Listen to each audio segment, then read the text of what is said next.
worry. We'll get to it eventually. Yeah, that's all. What? Who? Huh? Where? What? Shot who in the what now? Shot who in the what now? Welcome to the show. It's Erik Nagel, and that is me. Phone lines are open for your stories, or, let's face it, I'm giving away a lot of shit. That's why people call. 866-969-1969. Today is sort of a no-frills show. No real, not that our guests aren't real guests, but as far as, we have the celebrity guests on the show today, we're just going to, This not is like a wing hang. it. We have prep. But it's going to be a little bit of a hang today. Must be something sitting in the seat where I'm stumbling. I got a lot of stuff to give away. We've got a lot of good food around here. We have a lot of good people.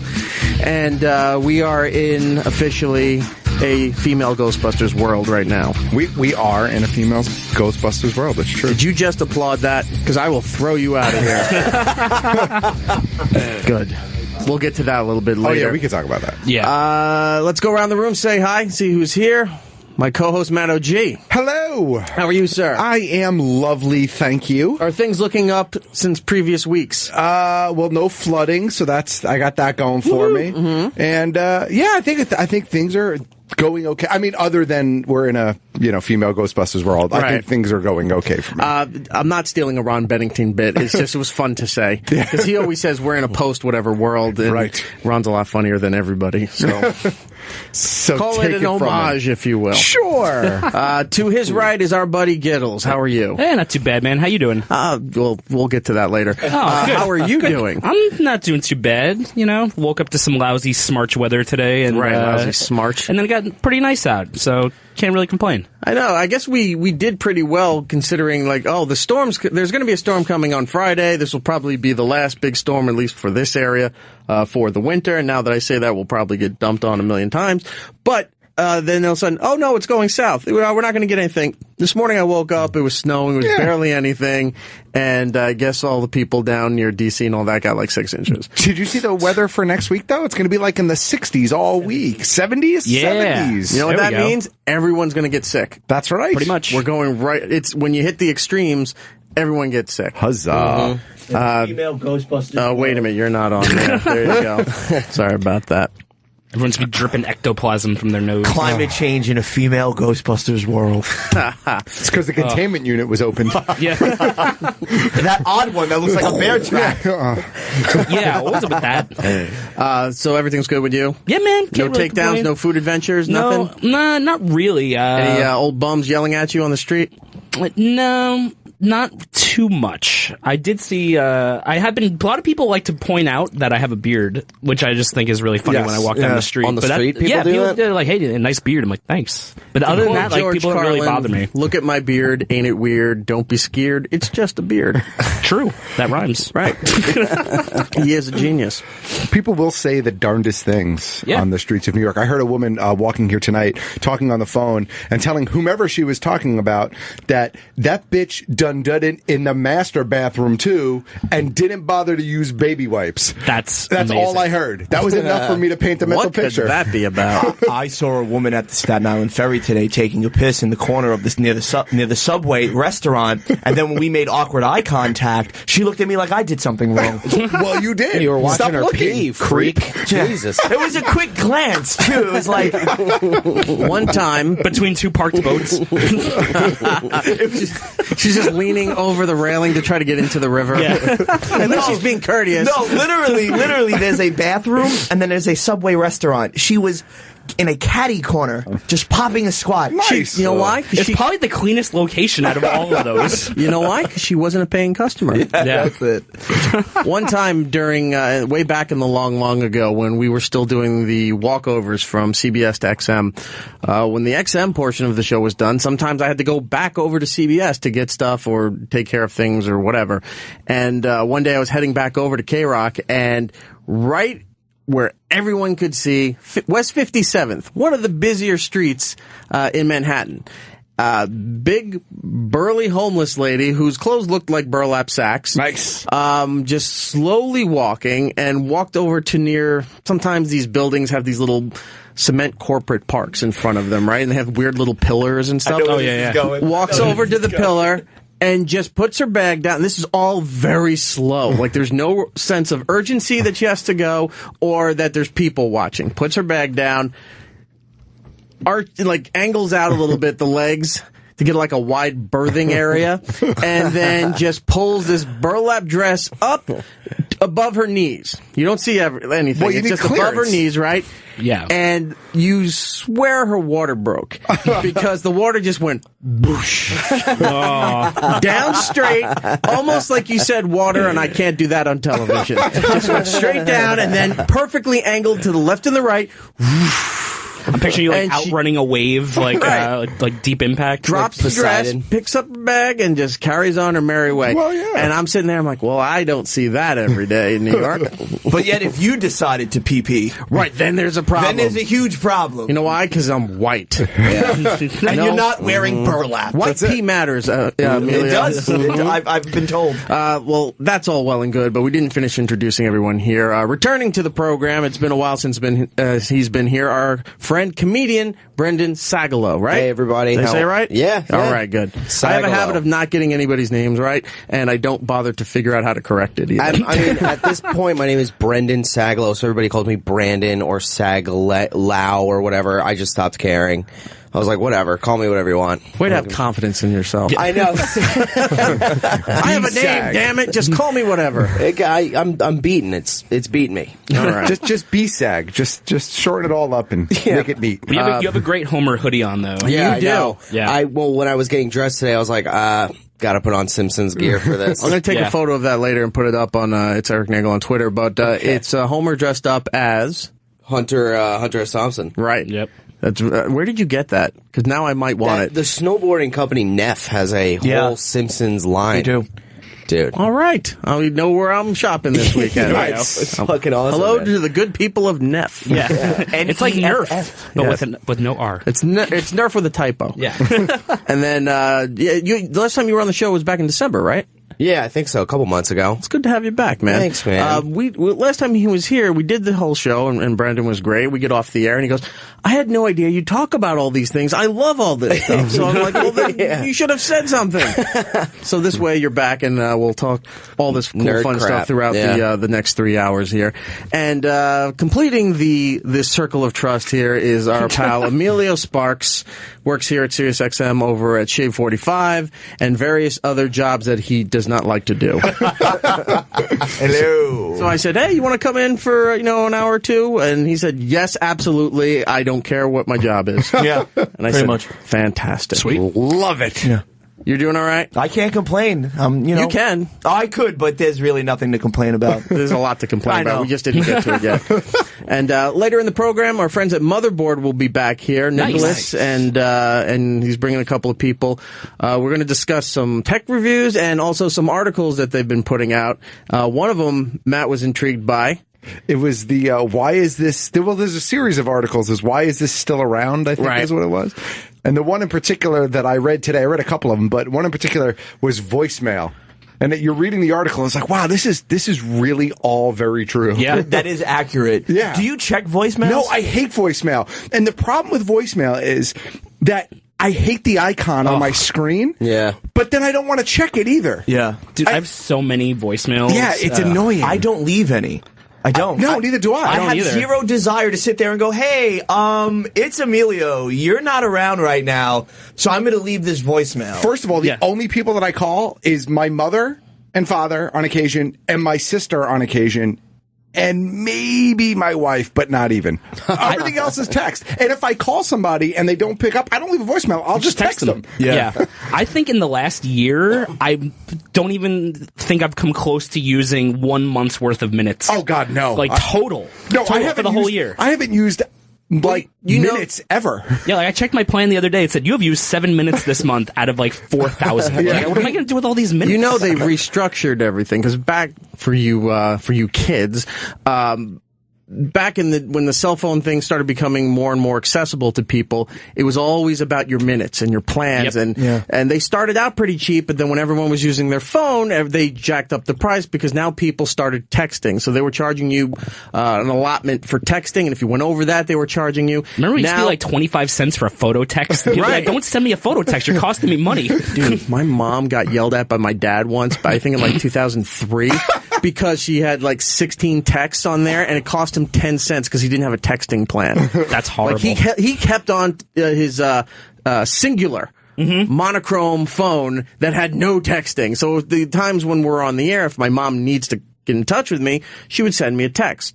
And he got the bill, saw a separate page of 16 texts, and he's screaming, whatever. She said, it's 10 cents a text. Yeah. And this was an outrage. It was an outrage. I was like, oh, you retired people. It's the equivalent of changing the temperature on the thermostat. Yeah. Yeah, I don't remember any of this, so. But where it goes to is now it's all about the data plan.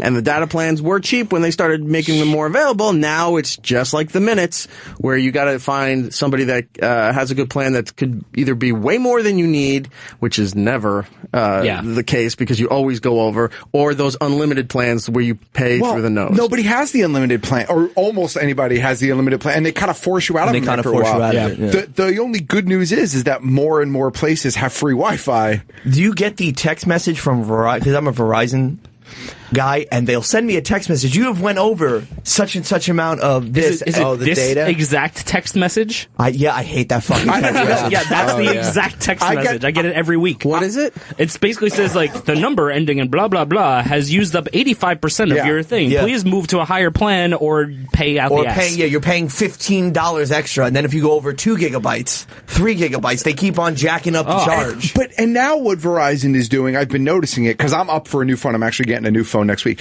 I'm getting the 7S, the S7 Edge. I gotta ask those motherboard guys about phones later, too. But now, like, if you renew your contract and go to this plan, they're giving you, like, 24 free extra gigs for life and all this shit. They're, like, slowly back to giving you data because they realize, I think, that everybody's using hotspots and Wi-Fi. Like, I steal so much Wi-Fi now. Of course. It's to the point where I don't even want to go on anything. Are you hacking? Yes. Is that what you're doing? I'm a hacker. There's like cord cutters. He's like an ether cutter. I remember my mother used to scream at me and my brother when we would go over our minutes. Oh, yeah. I remember there was you used to text a special text, and it would tell you if your minutes would go over. And my mother would yell at us constantly, "Why are you going over your minutes? Why are you going over your minutes?" Come on, you gave me 6 minutes. Yeah. I had to leave a 5-minute voicemail. What the fuck is wrong with you? Seriously. One day your mom comes to the hospital, you were in an accident. Why didn't you call me? I was over my minutes. My minutes.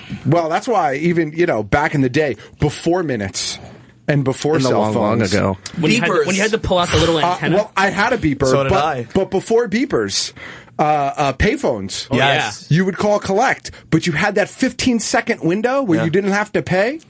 It was like... It was called Say Your Name, and you would say, I'm coming home now, and then your mom would go, I'm no, at the McDonald's on 9 p.m. in 5 minutes. Exactly. Do you accept this collect call? No. I'm not giving my name to a machine. It's like a hostage negotiation every single time. Like, quick, hurry up. I need Jack Bauer. The only time we ever accepted collect calls in my house if an inmate from a federal corrections facility was calling. So that's the only time we were allowed to accept get those type of calls. I'm sure somebody did this call where would you accept a collect call from and then go, Grandma's dead, you got to fly home. No, I decline. Boom. All right, I'm going to Florida. So many times. I get that like once a week still. My grandma's been dead for 10 years. Who keeps calling me? Yeah. It's code. Yeah. Oh, the good old days, the olden days. So we'll talk to the motherboard people later about things that why they still exist. Real quick, you mentioned phone booths. I think that there was an article not too long ago that came out that there's down to 4 telephone booths left in the entire island of Manhattan. I'm actually surprised right? that there's 4. Yeah, that actually have phones. Yeah, because there's a couple that don't have the phones, but they've done artwork or something to them, or it's a homeless vestibule, and they're just like, fuck it, we're just going to let it fall down. That's where they live now. Yeah. It's where they live. It's like the homeless... And no one turns into Superman. It's like a like a drug booth / like voting booth for like homeless people. Like they're always just there. You just see legs and you're like, oh, someone's voting. I actually like it when they repurpose it. I think it was maybe 5 years ago in New Brunswick, New Jersey. The school Rutgers actually, I guess, had a bunch that they had access to. There was like 20 of them, and they commissioned like 20 different artists to go out and just like customize them, and they kind of became almost like murals and art pieces in the towns. It's funny that you say that. My friend right now is a commissioned photographer and graffiti artist, and he's down in New Orleans doing the same thing. Oh, cool. So he's been doing these matted black payphone pieces, and people are put like all the rage with them. He's even screen printing certain things on them. It's literally really good works of art. That's awesome. I love when they do that. I love when they rather than just rip them down or leave them to get like dilapidated and rusted out and nasty. At least if you do something with them that's creative. But did you ever use payphones like specifically in like high trafficked areas? Because I'm a germaphobe, so I would refuse to use a payphone because I thought like there's so many people are talking on this thing. I don't want their germs. I would do the hold away. I never put it to my ear. Oh God, no. You got a little bit of, as long as you yelled loud enough. The only time I remember using payphones was when when I think it was under 18. Like if they dropped me off at the movies, outside the high or at the school. mall or something, or the high school. Yeah, when we were at school, because sometimes the guidance office wouldn't let you use the phone, assholes. So you have to go to the lobby and use that, but always had napkins. Yeah. And exactly what Matt did. You do it like that because somebody, either there's gum in it or there's something that looks almost wax-like that's like, somebody spit all over it. Or somebody took a lighter and melted part of the receiver every time. Every time. And things that rhymed with gum. Yeah. I do miss, though, and this would freak out the germaphobes, but I do miss randomly checking for change. Yep. And those times where you would get a quarter, you were like, yeah! Fuck yeah. I used to do that too. Remember the red vending machines like at supermarkets or something like that? Yep. You always lift it up to see if extra candy fell out of one of those plastic bubbles. It's like, all right, I got a parachute guy. And never in elementary school, junior high school before, did anybody have the Zach Morris-esque phone. They never had it. No. I never knew anybody from my schooling that had that phone to use. You always had, they had to be Wall Street or a lawyer or a doctor, and that was it. There was really no other business that would justify you having the phone. Because everyone had car phones at that time. Yeah. Car phones were the status symbol. Where it was like the brick with like the phone handle with the cord attached to it. Do you remember when you got your first cell phone? What year it was? The first one I got was 2001. Oh wow! And so I was before that. Yeah, 2001, and it was AT&T. They had some kind of weird deal, and then the deal expired. I didn't realize, and then the price went sky high, so I just had to cancel the phone. And then I didn't get another one until 2004. My first cell phone was 96. It was a huge Nokia. It looked like a brick. It was a speak and Was spell, it a yellow one? It had the antenna that pulled up. Nice. No, it was gray. It wasn't a speak and spell. It wasn't attached to a box. Was there it was Texas no cord. Instruments? But no, it was at Playing Nokia. Snake for 96. I remember having it. I dialed boobies. No, I would do that on my beeper. I used to pretend in school with the Texas Instruments calculator. If class was really boring, I used to pretend I was Al from Quantum Leap, and I'd just be talking to I don't know why I'm telling you this. That's actually a really good reference, though. With the phones here, Shane in the Bronx. Shane, how are you, sir? I'm well, sir. How are you, Mr. We're doing good. What can we do for you? I don't know if you guys remember, but in like the mid to early 90s when AOL had the dial-up service, Oh, yeah. and it had the bunch of local numbers that you could call. I didn't know that the 800 number that AOL had was actually a paid connection. So over the course of like a month, I wound up racking up $1,450 of charges from AOL on my father's credit card. An 800 dial-up for customer service, or was this the 800 number to dial up for internet service? The dial-up for the internet service. Okay. That sucks because that's like before porn was like really good and high def. Like you spent a lot of money on shitty porn. You're waiting. It would never buffer. It would never buffer. Yeah, buffering, spending a lot of time on these pixels for this dumb JPEG. Cuts off right at the neckline. Do you remember when of a bad Photoshop of Alyssa Milano naked? No, not even. I wasn't even looking at that. Do you remember when Sunny was the rage back in like 96? Sunny from the WWE. I do remember. And she was the most downloaded woman on AOL. Yep. I had to go to my cousin's house because he had a computer. I didn't have one back then, and it took maybe 3 hours to get half of a picture of her in a bikini on a beach. It was the silver bikini too. It was like it took 3 hours to do this. I was like, this is a gimmick. But it was the best 3 hours ever. Just hanging out, eating candy. Just waiting. What do you think she's wearing? It's like a dot matrix printer, a line at a time. That's interesting with the 800 dial-up number, because I remember with I had Prodigy. Most people had AOL, but I had Prodigy starting up, and some people had CompuServe. But you would find your local numbers in your area code, and they were they were just local numbers, and I didn't have the 800 thing. But then sometimes it's not in the Ronkonkoma line is too slow, but if you use the one in Queens, and then now you're paying long distance service charges on top of your internet service. The bitch of it I remember was when we first got our computer and we first got AOL, we only had one phone line in the house. So we had to coordinate internet usage around when mother didn't want to be on the phone, and then someone would call in and disconnect your internet connection. Yep. Oh, that was or you would pick up the phone not knowing someone else was on the computer, and you'd get that screechy fax noise. Do you remember those programs that came out for AOL that you could use to send people email bombs that would just completely freak out their computer and kick them offline and stuff like that? I was so late to the game. I was so late to the game with all of this when the modems, the portable, when you get from the cable companies, that's when I finally got a computer. So I never had to deal with dial-up or none of that. So I was just sitting pretty in chat room just talking to chicks, be like, hey. Yeah, you guys are all old as fuck. Pretty much. Yes, we are. Well, when you'd have the dial-up and you would hear they call it the handshake, which you'd hear the phone dial, the dial tone, and then it would dial and then be dead silence for 10 seconds, and then you have the right? So, all right, and then when that disappeared, you knew you were connected, then you had to wait another 2 minutes before it confirmed that it was connected. Right. And you guys said, if somebody picked up the phone, you were screwed. But I never had this, but I love when they show you those old technology things on Discovery Science or something like that.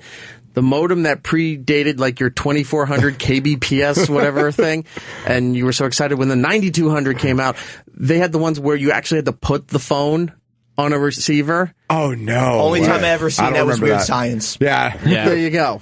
So you had to put it on the receiver in order for it to audio connect. It wasn't just going through the data line of your audio line. It was doing actual audio transfer. Whatever the signals it was giving off from the computer were translated to audio to transfer over the phone. And you had this at your house? No, it was before mine, but I didn't have it, but I know it existed. You know what? Yeah. Now that reminds me of that little. Do you have one of the little devices that would mimic the coin noises for phones, and you could mimic it to get free phone with calls? The payphones, right? Yeah, with payphones? No. Wow. No. Yeah. It was a device you can learn that something from his old timers. It made the Emilio noise had of the fake coin. beeper that made sound effects, but he'd put it on his pants so people thought he had a beeper. It was the gum. There was a sound, and it would trigger. It's like the equivalent of putting a string on a quarter and putting it in the thing and then pulling it out. It really was. Well, there was a payphone near the wall bombs near where we grew up. A wall bomb! Yeah, exactly, a wall bomb. And you could put a paperclip in the side where the little keyhole was, and if you got it in the right angle, it would just work for free. So you just sit there with just fishing it with a paperclip. It also worked on the yellow horsey right outside. It did too, yes. Do you remember when Tony Silva Do you remember when Nextel started to take over the world? Just chirp me, bro. Just chirp me. Let's go to Sean in Minnesota. Sean, how are you? Yeah, you just stole my thunder, man. You're bringing me back to the old days, and I was going to say, do you remember the old school telephones, the payphones, where you didn't put the money in until after they answered? And you guys mentioned a paperclip. I used to use a safety pin, but that was the exact same thing. You could totally make the phone call for free. All you needed was a safety pin. Yep. And you always had the friend in metal shop that was trying to make the slugs that would work as quarters for the soda machine, for the payphone, video games, all that stuff. I don't think kids today will know the struggles that we had to try to hustle to save a couple of coins. Emilio, you're 28. Well, thank you for thinking that. It actually amazes me that I don't think they don't even understand the appreciation of playing Mortal Kombat for the first time in an arcade and put your quarter up to save your spot. Even that is a loss. Putting all the quarters you would there. see 10 quarters up there, and there'd be always one asshole with the printout of all the combos. like all of those things are like just lost. And that was like an important part of my growing up. Like my social life was around that kind of interaction with strangers. It was great. And there was always like the one machine where there would be no quarters on it. And you go to put your quarter up and it would slide through the glass. And you're like, why didn't anyone fucking tell me? Like, thank you. Now I can't even play next and I lost my quarter. And then if you kind of just, put your eye against the screen and look down, you'd see all these other quarters too. Yeah, and then someone just smashes your head into the screen. See, Brendan, there used to be these places called arcades. And if you went into the room in the back, you could enter the grid. Why would you go to an arcade? I just don't. Why would you go to one when you have interaction, Xbox and PlayStation in your house? See, sometimes people wanted to see other people and interact with other people. That's. I've got to tell you though, it the sights really and the sounds and the smells of other men. It really, shit talking was a whole different art form. Oh man, because you were shit talking to someone's face back then. It wasn't over a headset, and you didn't have internet muscles. If you were going to say something, you had to back it up. Yeah. Sometimes they'd be fighting. It ain't bragging if you back it up. Well, yeah. Right. Well, have you guys ever motherboard at this point at all? I mean, we're already doing it. We love motherboard. Well, have you guys ever experienced the fat man with a quarter machine stuck to the side, like a gunslinger from the Old West, like? You're like, I get $5 in quarters. He's like, what's your first side of the 20? Boom. Like, I want to play Smash TV so bad. Can I please have $5? The only place now that I see arcades are when I went to Japan, and it was just, colors. They have barcades now. Yeah. Well, barcades are cool, Barcade's but fun in Brooklyn, and then they open one in Jersey City. There's one on 23rd Street, But too. I'm talking about more of, that's for the nostalgia for us to go in, but this is just still where, like, it's a source of revenue and income, and Like- people still go just to go. Like Dance Dance Revolution tournaments and shit like that. Crazy. Yeah. Ew, that's the example you use? Well, that's what happens. That is- Like, have you ever been to the casino, the arcade that's down in Chinatown? It's crazy. It's all like Guitar Hero championships and all the dance games. Is that the same arcade that used to have the chicken you could play tic-tac-toe against? Yeah, it's still there. I love that arcade. Yeah. If you're ever in Japan and you go to Shibuya and you see, it's just... It's insane? It's insane. And you go, Shibuya. Everyone who's on hold here, hang on. We're going to try to get to everyone here. Let's go to John in Ontario. John, hello, sir. Welcome to the show. John Terrio. John Terrio. You there? Ontario. I'm there. Hi. Hey, I was talking about internet issues. In Canada, we had this thing through our internet provider where if somebody would call through dial-up, it would show like a call display screen on your computer monitor and let you choose whether or not you wanted to accept the call. So that was like the new revolution of the dial-up. Like, we would be able to either hang up on the guy, keep playing your Warcraft or whatever, or accept it, and that would hang up your line. Did you guys have that? I don't recall. I don't recall that, but that's a great feature for that time because when the dial-up was first in your house, there was no guarantee that if someone called your house that you were going to stay connected and they would get the busy signal. Oh, yeah, man. And it was always somebody you didn't want to talk to. Of course. Selling you something useless. Back then, we had you'd pay for 10 hours of internet, so your internet time would be worthwhile. So you'd almost have to disconnect at certain parts. Like you'd get your Pamela Anderson to load up and then disconnect right there. So you would. Pamela Anderson was good point, sir. Pamela Anderson was one of the girls that people always tried to get the photos of because she did Playboy, but then she had other things other modeling shoots or whatever, or nip slips, if you will, that people were trying to get. It was her. I remember Alyssa Milano. Carmen Electra. Nicole Eggert. Yes. Charles in Charge. Yeah. She was Away? What was that movie? Blown Away, where Corey Haim says, I wish I was a duck. Great line. But back in the early days of... This wasn't, you didn't need porn at that, I mean, you wanted porn at that point, but you couldn't get the videos.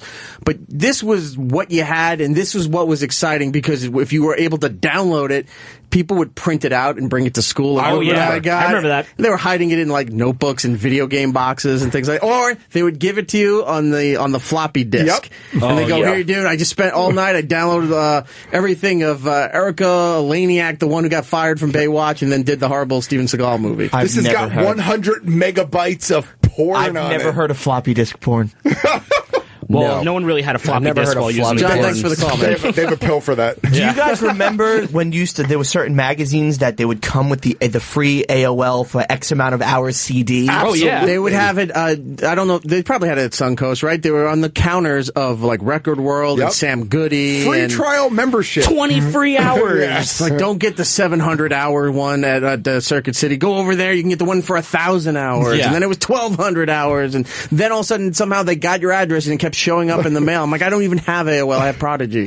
Every once in a while, I'll still get an email from someone and it says at AOL.com, and I just sit there, like, looking at it, like, what have you not moved on? Like, is AOL still in business? Like, what's going on? Amazingly, it is. That happens to me when I get Hotmail too, and I know some people still use Hotmail, but for me, Hotmail was like, I just haven't. To me, it's like Gmail or bust. I know kinda people at this moved on point. from Hotmail, but Microsoft's not letting it go because it's their thing. Right. So if you got an Xbox account or a You have to Windows have or a anything, Hotmail account? no, if you don't have an email, they suggest right up front that, hey, sign up for MSN Network and use Hotmail for all that. So it is outdated as far as mindset, but technologically it's still available because Microsoft will not let it go. People have Yahoo email still.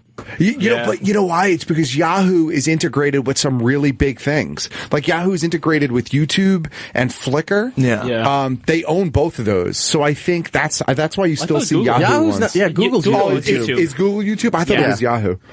Yeah, I know because you're you do YouTube and you get sucked into the Google what is it, Google Plus? Yeah. No. Is it Yeah. Plus? You have to make a Google Plus account. Yeah, but you You can have go, to. once you make it, you can go right through your settings and go delete the whole thing. And it says, you'll delete it forever. Yes, Yeah. I will. I don't need people knowing my business. Yeah. Let's go to Frank in Minnesota. Frank, how are you, sir? Good. How are you? Doing all right. Second time, long time. Thank you, man. Anyways, I'm 22, man, and I don't understand any of this dial-up stuff. All I You and me both, man. download my song on LimeWire. That's all. That was terrible. Just the worst. Hated it. LimeWire but was anyways, good depending on your connection. I used like Kazaa. Yeah, I was just about to say Kazaa. And then when terrible. Kazaa got too bad, you got Kazaa Light because it eliminated a lot of the ads. That's it. What was the one that had like the little ladybug as like the logo? That was a pretty good one too. I can't remember what it was. Yeah, that was for women, so I don't know. I had to find my NSYNC album somehow. That was a game changer too, because I wasn't paying for music anymore. No. Oh, God, no. We will No continue way. this conversation, but for right now, all of you need to shut up because Stacy in Texas wants to tell a sending nude story. Stacy, how are you? Hey, man, what's going on? Hang up on it. He's gone. You're Goodbye. garbage. No, it was a great story. Next time, Saw that indicate. All right, Lewis. Lewis, He did that on purpose. He did that on purpose. No, he did. Lewis didn't do it. New rule. He just catfished If you. there's names that are ambiguous, you need to list the sex next to the name. Was it with an I or a Y? It was with a Y, but that could be a girl too. Yeah. It was with an I dotted with a smiley Smiley face. face. That was amazing. Stacy, a Leslie. We didn't even let that guy say anything. He could be like, just saying hi, guys. Okay, Stace, come on, tell them your story. Chris said he put an M down there. All right, you know what? What's that? Chris said he put an M down there. He did? In parentheses. Oh, I didn't see it. All right, that's on me then. Stacy, I apologize. Call back. We want to hear your story. Plus, I will definitely give you something for that inconvenience. We should give out prizes to anyone who actually calls from a phone booth. Let's go to Eric in Chicago. Eric, how are you? Hey, I'm doing well. How are you guys? We're doing okay. Hey, do you guys remember doing the old payphone trick with star 57? Star 57. What was Star 57? Okay, so you hit star 57, then you hang up the receiver like 3 times, and within like 20 seconds, the phone will start ringing. Oh, the ring back. Yeah, the ring back. Yeah. Yeah. Yeah, And that was the best. I couldn't walk by a phone and not do it. Yeah, you do that in a public place, and then people walk around, well, is anyone going to answer this? And then they go to answer it, and you pick it up. It was just a tone or something, right? Yeah, but, it was fun to just, leave it ringing all day if you could. So I don't think we'll ever get Phone Booth 2 then as a film. Thank right? you, Eric. No, I don't think that's happening. You will, but there'll be suicide machines. If Futurama has taught us anything. It would be great if someone just used old phone booths as pranks and set it up, and then someone goes into it to use a phone call, and then these walls come up and just close them in, and they just ship it off somewhere. That's it. Oh, You chose slow and painful. damn it! I meant. All right, let's go to Chris in Louisiana. Chris, What's up, fellas? hey guys. just a little bit blast from the past. You know, at one time you could punch in a code and it would disable the call waiting or whatever, and it wouldn't knock you off if you were online. And I was having a long-term download session. It was about 3 in the morning, and my gaming, quote unquote. Quote, exactly right. I was at my parents' house, and my girlfriend at the time was pregnant, and evidently she went into labor and had been trying to call for about 3 hours while she was on her way to the hospital. And the cops end up showing up at my mom's house at about 3 in the morning, banging on the door, and of course they had to come in and get me off the internet to tell me my girlfriend was having a baby. So I still hear that story to this day, and my son's 20 now, so. That's a great story. I'm going to start telling it. Just adopt it as well. Yeah, I'm going to start telling that story. Chris, you know what? That's a great story. I'm going to put you on hold. I'm going to give you a copy of, I don't know, we got so much stuff in it. You know what? I'm going to give you a copy of Secret in Their Eyes. It's some movie on Blu-ray and digital copy, all right? That's about the time the police showed up.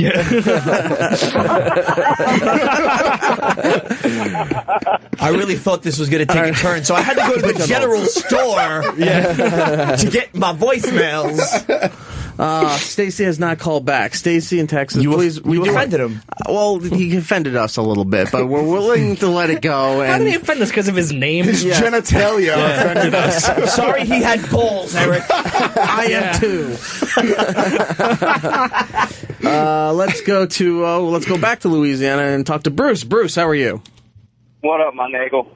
That's the new shirt. That's the third shirt we're going to put out. That's the shirt. Louis, is that okay?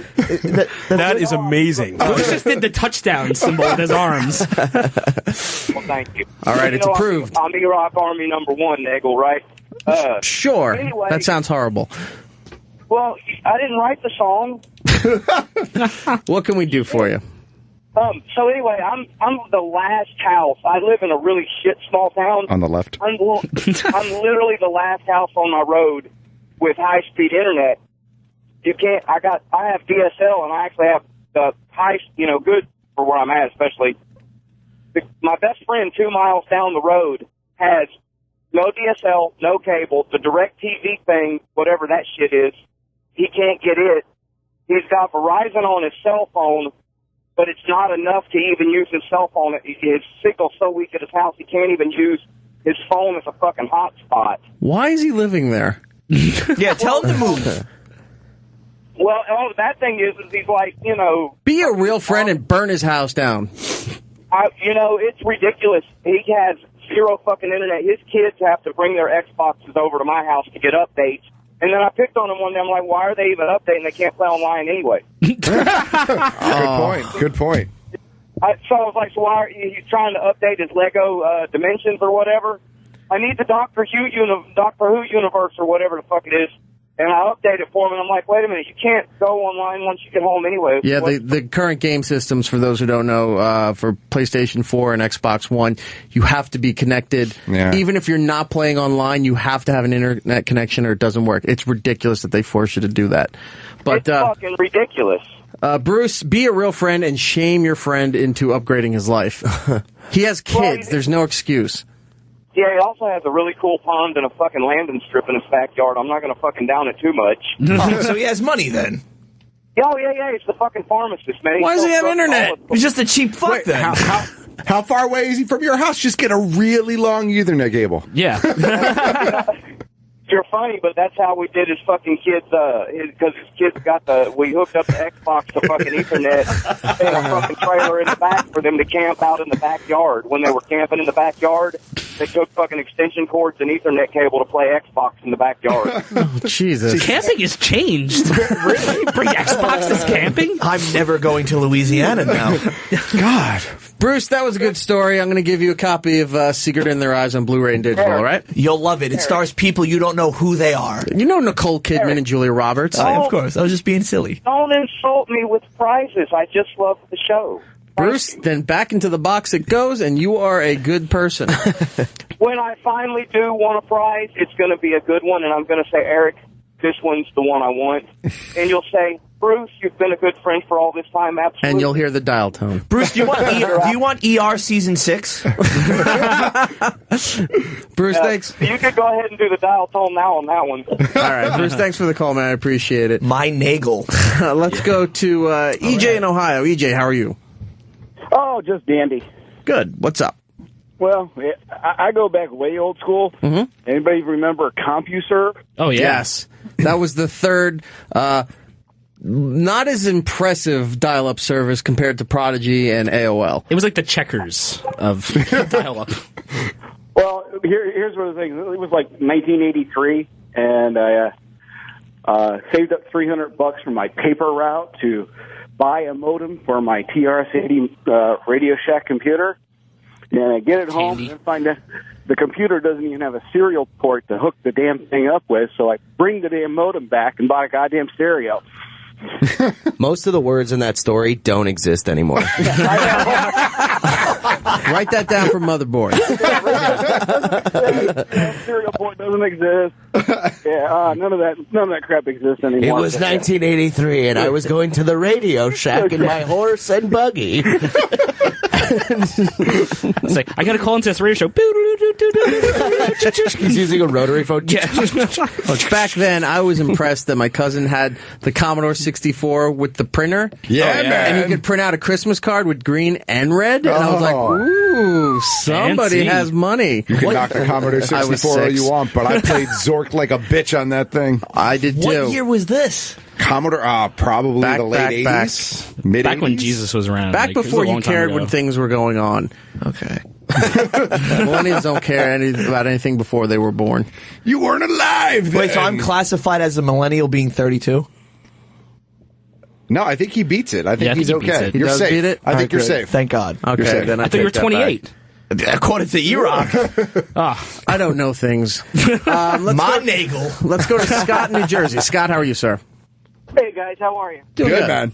Yeah, I'm about 32. I actually just had a conversation. Millennials started in 1984, so I hope that helps. Okay. But when I'm 32, and the way I used to originally get my music was you go into AOL and you go into the mass mailing rooms, MM1, MM2, MM3, and you'd have those people with the programs. You'd have to like type their name and then like a number, and you get the music emailed to you. And back then, I had no idea what an MP3 was, so I had to have somebody explain it to me. And then they mentioned, "Hey, download Winamp," and then drag the file over to that player, and that's where you could store all your music. So Wasn't there? Remember when you would install Winamp and it played its own jingle? It would be like, Winamp, Winamp, Winamp. No, it would go Winamp. It was something like it whips the llama's ass. Yeah, something like that. And Something like, about what the goats. hell? Like, what radio station am I listening to? You'd also find on those mass mailing lists, you'd find like the weird celebrity pictures that are scanned, like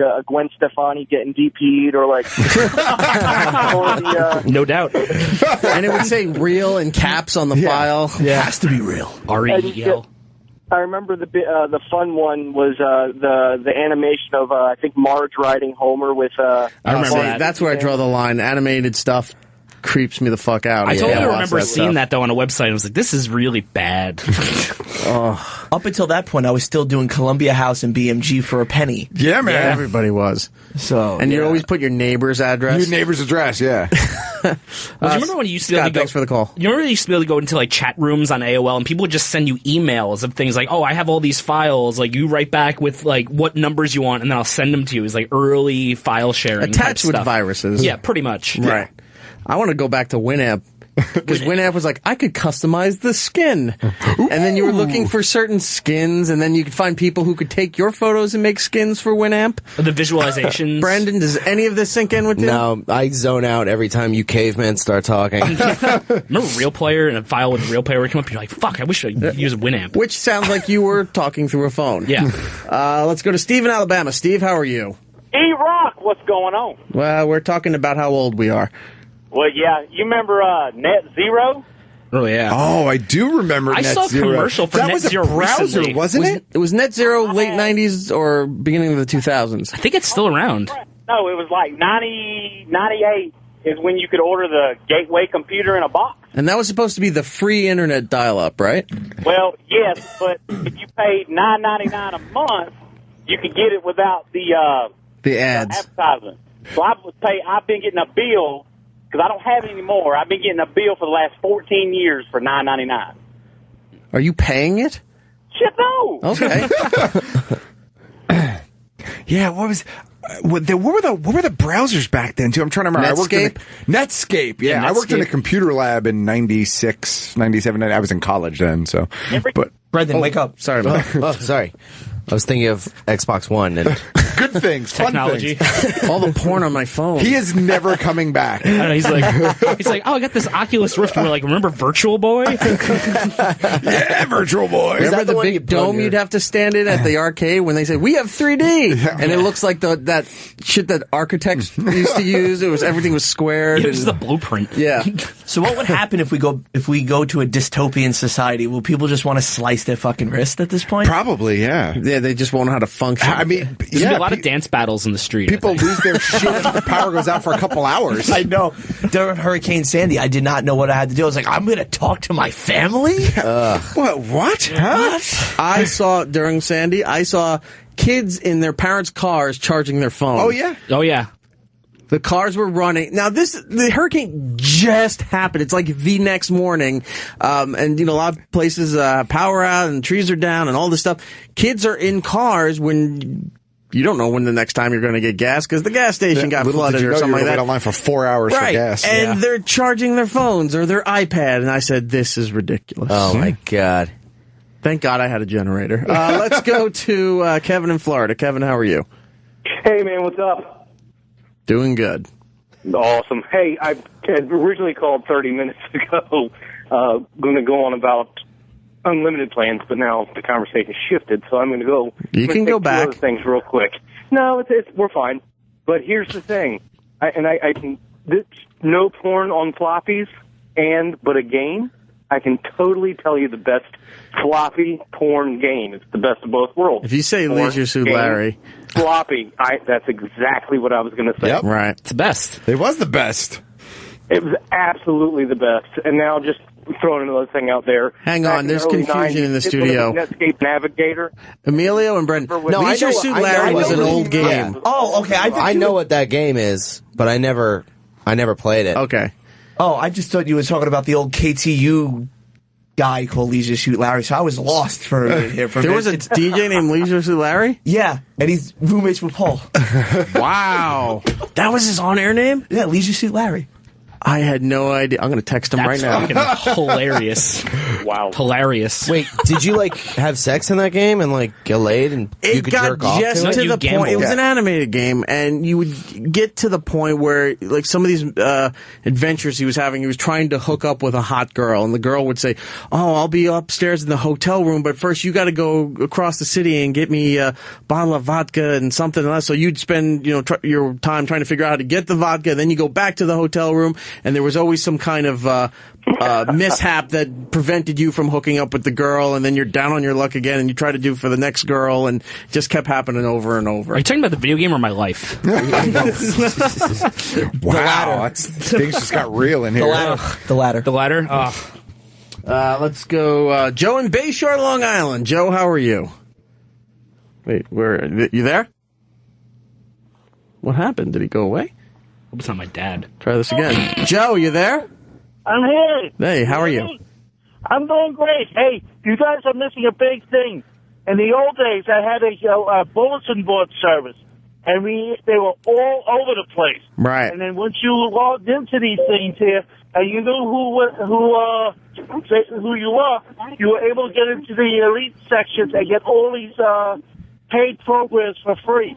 And then all the owners of the programs would come after you with cease and desist letters. Yeah, this was the early days of torrenting. Mm-hmm. You weren't downloading it from somebody who was seeding it to you online. You would be on these little message boards. like that were maybe 2-3 colors at most, and you had to build up a reputation and a rapport with a lot of these people, and then somebody would say, "Hey, I got the complete Windows 95 if you want to get it, so you don't have to pay for it, and here's a hacked code that you can put in." It's the crack. But when you do it, don't install it while the modem's connected. Let it go through and fail, and then you can do it. Yeah, don't register it. And everything was at 1,200 baud, so your phone was always tied up. I don't long for those older days, that's for sure. Some people would get a separate line, or you would go, okay, this is going to download. I will turn it off when I go to school. So you leave the phone on all night, and hopefully your parents went to bed, and they have no idea, and then you have to explain yourself in a month when the phone bill comes in. I don't know what happened. I must have accidentally left it on. Who called Levittown for 12 hours? Do you want to take a couple more, or do you want to take a break? I think Emilio has something to share. I was going to ask, so Matt, when your son becomes of age, what age will he get a cell phone now?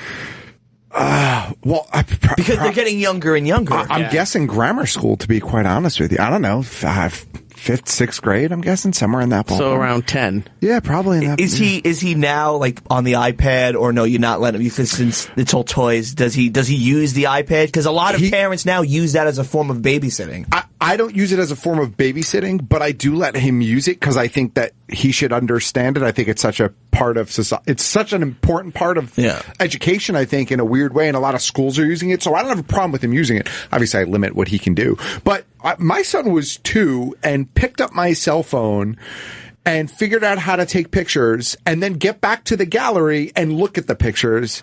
I think it's just innate. Like, I think they're just born with the ability to figure shit out. Because I didn't teach him how to do it. He just figured out how to do it. And as a matter of fact, when I replace my phone in a couple weeks, I'm going to flash my current phone, factory reset it, and give it to him just for games and just to play with the camera and stuff. Just fill it with, like, Angry Birds and stuff. That's it. Good, not a bad idea. Don't put your iTunes password saved in there. No. Because he's like, I downloaded all of Beast Wars. Stacy from Texas is back. Stacy. Hey, man, what's going on? How are you? We apologize for earlier. Thank you for calling back, Stacy. Let me make it up to you.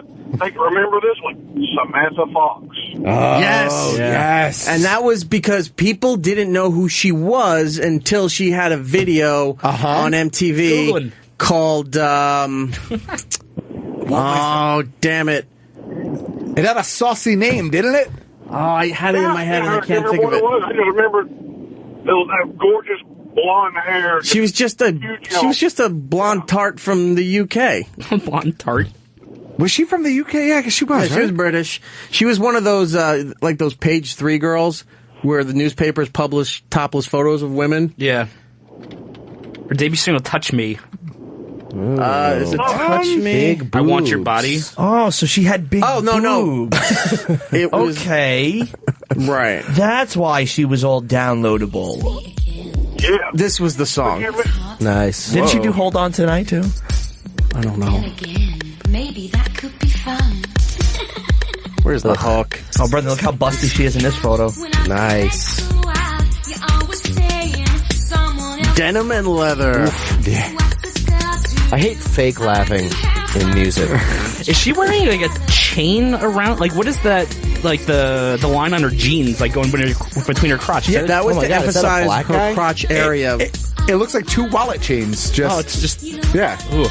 Where's she storing the wallet? In her back pockets, but she went the front way. In her pocket. Doesn't that chafe the vagina? No, it's on the outside of the jeans. I think she's all right. Yes, I remember the song. I remember this. The hook. Once the hook hit, I remembered it. I've never heard this song a day in my life. And I remember they would sell the poster in Spencer's Gifts. Right, yeah, man. She was hot. I just recently next to the personal massagers. She did this one too. I forgot about this one. Naughty Girls Need Love Too. Well, she's getting a lot of love in this video. She's only hanging out with black dudes all the time. Look at Lewis. Lewis is flexing in there. He's throwing his own personal song. He's looking up Samantha Fox just to check if she's still hot. Look how much flair she has on her jacket. It's a lot of flair. You know what Lewis needs? He needs denim overalls.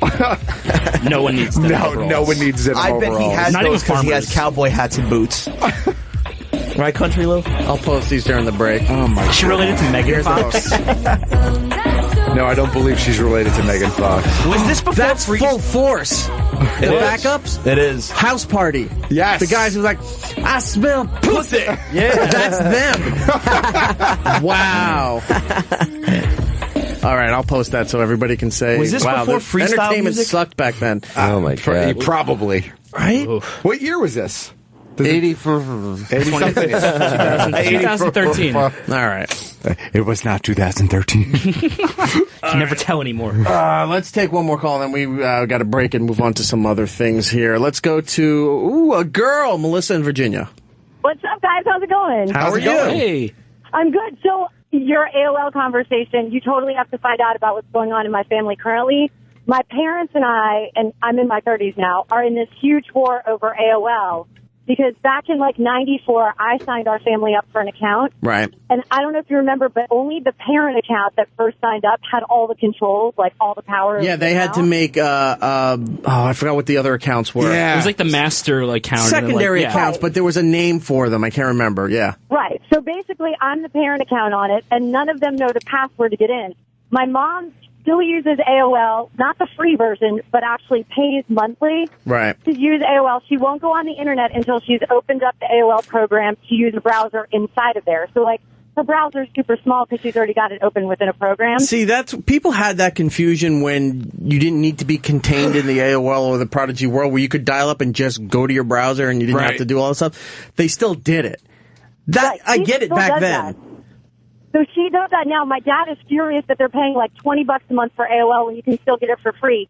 So he keeps trying to get me to log in and close out her account. And she's on the side telling me, I'll pay you. Just don't close out the account. I can't live without my AOL. I think this is amazing. I think there's a way. This is a fantastic story. I didn't know AOL still existed as a service. I know AOL and Prodigy too exist as a shell for your email. So you can still have, for Prodigy, you can still have your email. They have headlines and shit like that still. Right, but for Prodigy, your email is a shell of a Yahoo account because Yahoo bought all that stuff. Right. I think AOL is a shell for something else. You can call them and have them just keep her email. Maybe it's Gmail or something. I don't know who owns. Time Warner still owns AOL, right? Yeah, I think they're still their own thing. Yeah. All right, so you can call and just get the email service, which is pretty much a cloud service like Yahoo Mail and Gmail and all that stuff, where you don't have to pay for it, and you can then get rid of the account. Right. I'd appreciate if you didn't tell her that, because I after prescribed by both parents to not do what the other one wants. She's pitting them against each other. It's like AOL Civil War. I love She's evil. She's adorable. Give her something. All right, Melissa, you're going to get a copy of Secret in Their Eyes on Blu-ray and digital.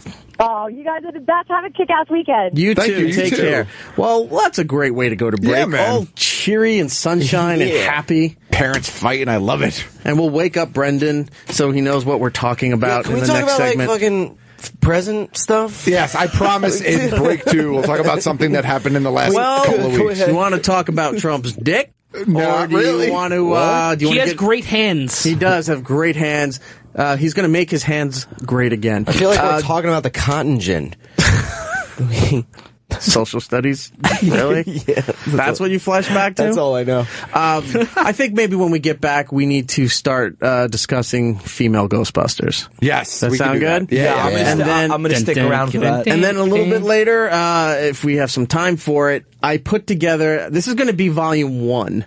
I've been talking about this for at least a year now, about creepy songs. Ugh. Yes. Pop songs and rock songs, they're purposely being re-recorded to just be creepy and horrific to be used in commercials, in movies, and television. Anything that they want to be overly dramatic for some reason, I notice it in. Sometimes it works really well, and sometimes it's just Well, weird. the Samantha Fox ones. Have some fun. All right, this is just awkward now. All right, 866-969-1969 is the phone number. We're going to take a break, and when we get back, we're going to talk about Ghostbusters and stuff. Be right back. Hot to handle, too cold to hold. Oh, I think you did that part already. Yeah, I think so. I think doesn't it start with that? Now, this is the part no one gives a shit about, because it just got to get to the hook part where This is what they're doing, like the montage, them like driving. the mayor and lets them everything. out of the asylum, and then they could race to. Were they racing to the Statue of Liberty at that point, or were they racing to the museum? The museum, I think. Museum. We're talking about Ghostbusters 2. Welcome back to It's Erik Nagel, 866-969-1969. Bobby Brown's Ghostbusters song here, which good pick by Lewis. Thank you. From Ghostbusters 2, obviously. Indeed. The new Ghostbusters trailer is out. It is out. Matt Gittles, Brendan, I think we lost Emilio. He probably had to go do stuff. He said he might come back. If he comes, his phone is in here, so he'll be back eventually. Let's look at his phone. It's on dial-up. No, we'll get him fired. So the new Ghostbusters trailer is out. It is. It is what you think it is. And the reactions are what you think they are. It's split down the middle. Anyone who thinks that, I guess in most cases, men and women are equal and deserve equal treatment, but they're not equal in mindset. Oh, okay. You see what I'm saying? Yes. Because let's draw it out for everybody. Guys hate it, girls love it. But and it's I don't disagree with that, but my hate for it, because I wanted to give it a second chance. I wanted to give it a chance, right? I like all of the women that are in it. Yeah. And I really thought that they had an opportunity to do something good. So my criticism isn't even that it's a reboot. My criticism isn't even that it's an all-female cast. All those things I was willing to put aside. My criticism is that watching that trailer, the comedy was so, like, on the nose. Yeah. And and it was silly for modern day comedy's sake. And what made the first Ghostbusters work so well is that the humor was subtle and it was all Bill Murray. Like, you just can't recreate Bill Murray. Well, and the first movie kind of walked the line, too, of not just being like a 100% comedy. Like, they tried to make it spooky and creepy. There were absolute scary moments in that movie. Right. Like, I still, remember the first time I saw the monster come out of the gargoyle and its head started crumbling and the eyes were going. That terrified me as a kid. I was terrified at the very beginning. At the library scene. Oh, library scene, yeah. And, that set the precedent. Like, wow, this isn't a goofy kids kind of movie. I haven't read a book since. And the first time you see the dogs, what were they called? I can't remember. Their names. Keymaster and Gatekeeper. Yeah, but the first time you saw the dogs, I mean, those were legitimately scary. Slimer and Stay Puft were the silliest things. Yeah. Like, as far as the ghouls were concerned in that movie. Or the skeleton cab driver slowly turns his head when they get in the car. It was creepy. They used actual skeleton puppets. Right. So my issue with it isn't that it's an all-female cast or that it's a reboot. I could care less about that. My issue is that it's too on the nose, and the comedy just... It's telling you where to laugh. It's too comedic.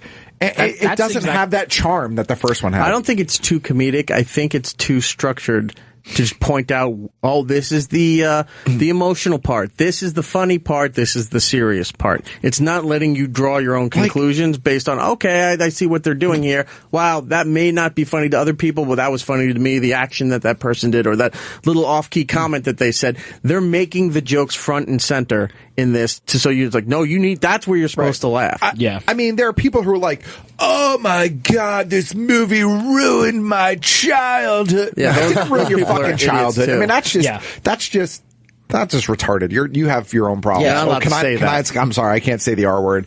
But it's like... My problem I have with it is that I've noticed that I can't criticize it without just being looked at it from an objective way and being I just don't like it. And people are like, it's because it's all women. I'm like, no, it has nothing to do with that. I just find a reason. It's just I don't like it. I don't like any remakes for the most part or reboots unless it's something that needs to be done for a specific reason. If you had redone this movie with Seth Rogen and Jay Baruchel, I would be just as upset. You would be just as upset for the same reasons. For the same reasons. And it's not because you don't like those actors. I like those actors. I like these women. I think they're all very funny, and I think they're all very talented.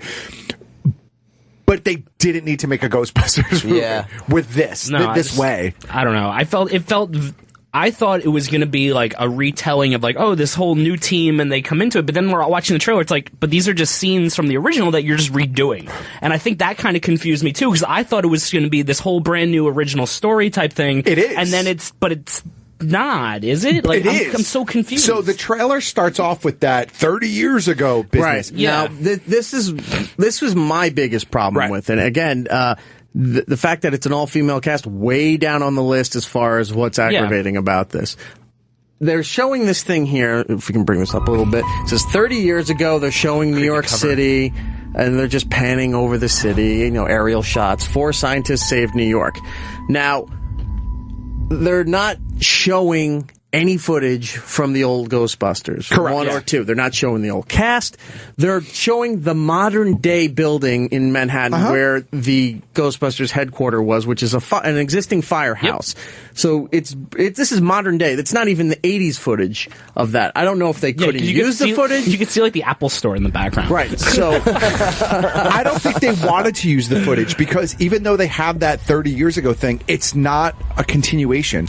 It is a legit start over reboot. I think the trailer... See, that's my problem. The trailer is playing on the fact that we know that it's a reboot and that there was something before it, but it is not a continuation. So they're acknowledging it in the trailer, but it won't be... we haven't seen the movie, so, we're making our own assumptions. No, the director has flat out said, even when the trailer came out, all these people were like, I thought it was a reboot. And he came out and said, look, it is a reboot. That was just in the trailer. And the director has said it. So unless they're like trying to dupe us, which I don't think they're trying to dupe us. There's no reason to dupe us. I think that you're just playing on the fact that there is nostalgia, which I think is probably backfiring on them because you can't mess with that nostalgia. Okay. Well, I think, but the beginning of that trailer leads you to believe when they're saying 30 years ago, scientists saved New York. So you're starting over a reboot, but you're acknowledging the other thing exists. When you do a reboot, you don't acknowledge that other things happen. You're starting the origin over again, or from the base point, or whatever the story is. It was a poor decision for the trailer. Right. Yeah. So that's the first 30 seconds of the trailer, and I think that's what everyone's getting pissed about. Besides the fact that all the CGI looks like you're playing the Ghostbusters video game. CGI actually looks pretty good. I think most of the people got over that part of it, and then immediately went to the female part. No, actually, it's funny. That's the easy target. The easy target is it's all females, and we don't need an all female cast. But if you actually read people who are legitimately, passionately criticizing it, it's not the all female part. It's that it doesn't have the same tone that the original movie had, that the humor is different and it feels different. Because honestly, there are things that I think that are really cool in this trailer. I'm not going to lie. The pistol. Oh, yeah. The pistol proton packs. I think it's kind of cool. I thought that was kind of cool. I think it's kind of smart. It's a great advancement on that. I don't know how I feel about the bear trap, but the other stuff, yes. The bear trap's interesting. Cool. Yeah. But the pistols, look, I didn't like it because it did look cool, but it looked like they're trying to change so much. When they do something new, that they always have to add something new. They can't just keep it going and make it look sort of modern. They're adding their own touch to it and their own new stuff in there. So now you have pistols instead of, the wand for the proton packs. Yeah. I don't like that they're making all those changes, and it's not because you're so set in your ways and the old stuff, but it doesn't make sense because in any of the Ghostbuster stories that didn't exist. So they're making this in the new reboot, but you don't need it. But by doing the reboot, they have the ability to do what they want. And that's one of the reasons he wanted to do a reboot, by the way. If you've read any of the interviews with the director, he didn't want to be kind of limited to what the original stuff had. He wanted it to be new. He wanted them to create the technology. And I'm guessing that somewhere in the story, there'll be a reason why. And it's only the one that has the pistol, right? Yeah, it's only Kate McKinnon's Kate McKinnon's character is the only one that has the pistol. So you're not going to have crossing the streams, I'm guessing, which is fine. Like, women wouldn't cross streams anyway. Yeah, right. But you don't need all those things. Like, I don't know. The pistols didn't bother me. The bear trap didn't bother me. Slimer didn't bother me. Slimer looks good. He's aging well. But see, all right. Library, the opening, this scene that's in the trailer right now, this bothered me. We'll get to that in 1 second. I think new things that I'm trying to figure out how to put this. New things that they're bringing to this reboot to give them their own little touch, I get in the case of, say, the bear trap. Now, I know I'm nitpicking and it's coming off closed-minded. Changing the proton packs, things that existed already and that are a staple, a basis for everything that's going to happen, When you change that, people get pissed off. Yeah, but remember, adding the new things to the existing stuff, people are okay with. Yeah, but remember, they don't exist in this movie. Yeah, they're creating these proton packs for the first time. Proton packs don't exist. Yeah, no. These four women create them. I know in the movie story, none of that shit existed. That's but why for people who... Ghostbusters. Are kids going to go see Ghostbusters? Yes. Yes, of course. Right. For them, they're going to be like, oh, none of the older ones don't make any sense. It's not about this stuff. The Ghostbusters franchise is going to be a lot of parents and a lot of people our age bringing their kids to this thing. They're going to get pissed off watching this. That's my assumption. I don't think it's going to be because of the proton packs. I think it's going to be because... Proton packs, Ecto-1 looks like shit. It's another hearse. It's a different hearse. I mean, I don't have a problem. Cadillac. I don't have a problem with that so stuff goofy. either. That's the problem. It's not that it's different. It's that it's goofy. Yeah. Because Ghostbusters it didn't feel like a comedy, like you said this all before. I don't want to be redundant, but it had a different feel to it. It felt like you were watching something that's like, what am I watching here? This is putting a new type of emotion in me, and this just seems like a regular fucking comedy that they're something that you're just gonna forget about. And again, I think it was Bill Murray, because Bill Murray brings most of the intentional comedy. Yeah. To that franchise, right? Dan Aykroyd's character brought comedy in that sort of right, and that goofy sort of way. And Egon was clearly the smart guy, and he had his own little bit of comedy, but not really. Winston had a little bit of comedy, but really, it was Bill Murray that brought the comedy.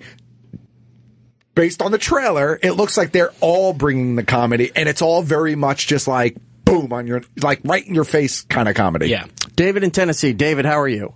Hey, Rock, what's up, buddy? Doing good. It's going to be a good movie because Paul Feig don't make bad movies, for one thing. Okay. All his movies are great. But I think what you guys may be getting wrong is you're wanting to see it through kids' eyes because you saw the first Ghostbusters as children, and you've got adult eyes now. So things that you thought were scary in Ghostbusters, the original, it isn't scary. It was to a child, but it's not to an adult. No, go ahead. And the thing about a Paul Feig movie, too, that I've always noticed is there's always a secondary storyline or character that steals the movie, like in Bridesmaids. And that looks like it's going to be Liam Hemsworth is going to be Probably. the B story. Probably. Which is hypocrisy in that, too, which we'll get to in just a moment here. That too. And then in Spy, Jason Statham, his character and his sort of storyline stole the movie, I thought. But I think as long as you go in expecting those reactions you get as a child, you can't get those reactions anymore. They're long gone. But I think you all will change your mind once you see the movie. Well, I haven't that's even seen possible. The trailer, and I know it's going to be great. I just know it's going to be good. But I enjoy this movie. I think you didn't see the trailer? No, I haven't seen the trailer. I'm going to watch it once I get home. I have faith in Paul Feig. Are you going to be home before 9 o'clock, sir? Watch the trailer and call us back, and then see if your opinion changed. Okay. All right. All right. Fair. Well, can I make a couple comments on what he said? All right. Thank you, David. We appreciate the call. I like Paul Feig too, so I don't have a problem with him. I have no problem with him. He generally makes good movies, so I have no problem with that. But the comment that I really wanted to hit on was where he said that if you go back and watch it now, it's different. I'm going to respectfully disagree with that. I totally disagree because with that. I watch Ghostbusters. I watch it at least once a year just because it's on or I feel like watching it, and it's a classic for me. So I have to watch it every once in a while. And the parts that are still scary, now they're not as scary as an adult, but they still trigger as scary as opposed to goofy or silly. Mm-hmm. And the parts that are like humorous, like this man has no dick, like those parts are still where they're supposed to be. But even with that, like that line comes right before when the whole tank blows up, and then it gets scary again because you're like, oh shit, all these ghosts are free in the city now. They're going around. I think the humor wasn't forced. Like it was clever. It was sly. It was unintentional at some parts. It was there. It was present. Like, but this they trailer weren't felt slapsticky. They weren't telling you. Here's the funny part. Here's another funny part. Here's where the girls are going to do something. This is where you laugh. Oh, she's going to be outrageous. Yeah. Truth be told, I think what this movie suffers from is modern comedy. it's movies. Modern comedic movies suffer from this. Everybody, like, ever since Ace Ventura, which, by the way, I love Ace Ventura. Yeah. I'm not knocking that movie. But I feel like ever since, like, that kind of generation, like, ever since, like, the Adam Sandler comedies, like, nothing was clever comedy. Or very rarely do you get clever comedy. You get a lot of that kind of, you know, like, in your face, ha ha ha, laugh at this moment comedy. It's not... You don't get it as much anymore. And when you do get it, it's very refreshing and it stands out and it's unique and it normally involves Bill Murray somehow. So, well, I think like the comedy has like changed though. I think what's like funnier now is just like a little more mean spirited. Whereas like in Ghostbusters, it was just funny because it was like, oh no, this is happening. But I feel like the change became like more making fun of people and like that kind of stuff. I don't know. That's what I noticed. We would like to take your calls and your thoughts on the new female Ghostbusters. I won't even say female because people get mad that you're labeling just the new Ghostbusters. The new Ghostbusters trailer. 866-969-1969. Give us a call. Royce in Florida. Royce, how are you? Hey, what's up, guys? Hey, how's it going? So yeah, I'm not excited about Bridesmaid 2: Rise of Slimer. Slime Maids. I was going to go with that or Slimer's Revenge, but I'm not excited about it. First off, I don't like, before anything else, I don't like that you can't even criticize it, at least me, or as a guy, without immediately being called a misogynist pig. I don't dislike it because there's women in it. Absolutely. I agree. I mean, if this trailer would have been a bunch of dudes from SNL now, I still would, it's the same exact trailer, I would have had the same feelings. I don't like it. And I hate how confusing they're being about the 30 years. You know, is this a reboot? Is this a continuation? What is it?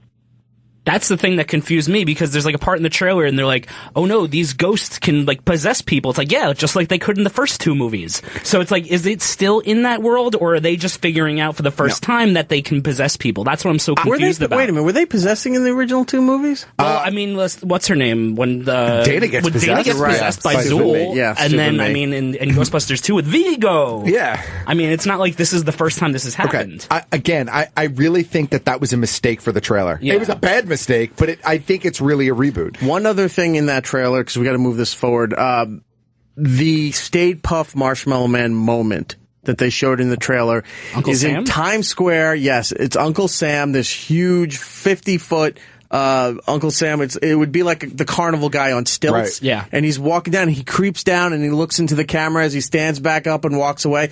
Like, oh, there's your giant creature walking through Manhattan. That was supposed to be the giant puff guy? I don't think so. Because there were a lot of other ghosts in the background of that scene. That was more like, to me, that was more like the taxi cab, and like that was more like a chaotic, like all the ghosts got out. Yeah. I don't know if there's going to be a Stay Puft in this one, but I didn't take that as a Stay Puft. I just took I mean, it was goofy, but I didn't take it as Stay Puft. I like Slimer. I think Slimer looks all right. Slimer's the only original thing in there. Sure. The location's not the same. The car's not the same. Yeah. Well, that library ghost looks pretty fucking the same. Yeah. Yeah, I don't know. Like, I mean, I felt that whole scene that in the trailer with the Uncle Sam, like, walking through Times Square, that whole part from the trailer to the end felt like it was the last 30 minutes of the movie. Like, we were just watching the entire thing. That's what kind of annoyed me, too. And, I don't know, maybe it was just me, but when Melissa McCarthy's character got slapped, she said, oh, that's going to leave a mark. I was like, yeah, Chris Farley, just go do the full transformation now. Like, Cody in Indiana. Geez. Cody, how are you? Right? Hey, I mean, come on. Best show on Sirius XM. Anyway. Thank you. Okay, when I looked at the trailer, I was very apprehensive. I think it's going to be funny. Okay, whether or not it's scary, I'll take it as a comedy, and that's fine. But when I have other people that tell me, no, man, it's going to suck, and I ask them why, and their only answer to me is, well, it's not the original. Like my girlfriend said that the Ghostbusters is, you can't fuck with Ghostbusters. It is gospel. It is nostalgia. And I don't think that it's fair to judge a movie, even though you're upset that it's being remade, on what it was before. Take it at face value. Look at Mad Max. How many of us were going to be upset? Like, oh, Jesus Christ, they're doing another Mad Max movie. 6 Oscars later, it was a great, great, great film. I think, no, this is not going to be Oscar-worthy Ghostbusters. Hold on. I don't think Mad Max was a reboot in the sense it wasn't a reboot at all. It was repeating the story. It was another addition to the franchise. Right. That's I wasn't different. I wasn't saying you know, oh God, here's a reboot of Mad Max. Here's another Mad Max movie 30 years later. That, I mean, a lot of don't get me wrong, a lot of people were freaked out about, great, they're going to ruin Mad Max. Right, of course. I get what you're saying. I was definitely one of those people. When I saw the trailer for it, I was like, oh man, a new Mad Max, it's going to suck. Like, why are they doing this? And then it was like directed by George R. Miller, and I was like, oh, this might actually be pretty good. I think that looking at a new coming movie, okay, sure, if you think it's going to suck, that's fine, but looking at a new coming movie just because it meant something to you nostalgia-wise, I don't No, sir. It's not that. We'll use your example of Mad Max. People were worried that the franchise would be ruined. It wasn't a reboot. It was just going to be another chapter, another edition of Mad Max, just like James Bond. Right. Okay. Switching James Bond is going to be another movie in the franchise of James Bond. Okay. Ghostbusters, the new Ghostbusters, is saying, yeah, this existed, but we're going to start all over. So the reboot issue is what gets a lot. It doesn't matter if it's not Ghostbusters, any franchise. As soon as you hear reboot, people get upset because it's ruining something that they liked. That's fair. Right. So they're not going to go into it thinking, like you said, people say Ghostbusters is sacred, you can never touch it. If they did it as a continuation, or if they did it as a separate story, I think people wouldn't be as upset with this new Ghostbusters as if they are. We're rebooting the thing where we have to change it because you had 4 guys in there, now you have to have 4 females in there. I think that's what is aggravating people. See, right.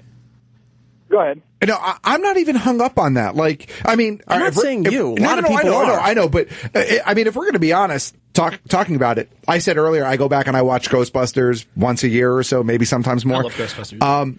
I haven't watched Ghostbusters 2 in a really long time. Right. And there's a reason for that. I think that they tried I like Is it because they don't make Nikes in her size? That's exactly what it is. Gotcha. That's exactly what it is.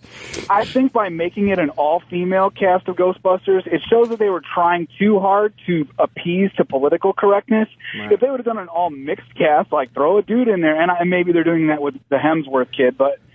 Well, he's the Annie Potts. Well, we're gonna let's get to the USA article that we Matt and I were discussing earlier this week. All right, thanks for everything, guys. No problem, Cody. Thank you for the call. Cody. But I want to point out one other thing too: the female stuff. If this was 30 years later, they're running the business. Ghostbusters still exists, and it's just continuation on, and they're going to do their own stories.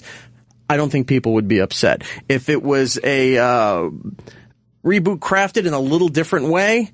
I think people wouldn't have been as outraged by the trailer. And the people were outraged once it was announced. They didn't even know what the story was. Then you found out, oh, Bill Murray's going to be in the movie. But guess what? He's not Peter Venkman. And they pointed out before you even saw the trailer. And they're like, he's not that guy. Dan Aykroyd's in it. He's not Ray Stantz. Yeah. So you're already pissing everybody off. Like, if they were showing up as their old characters...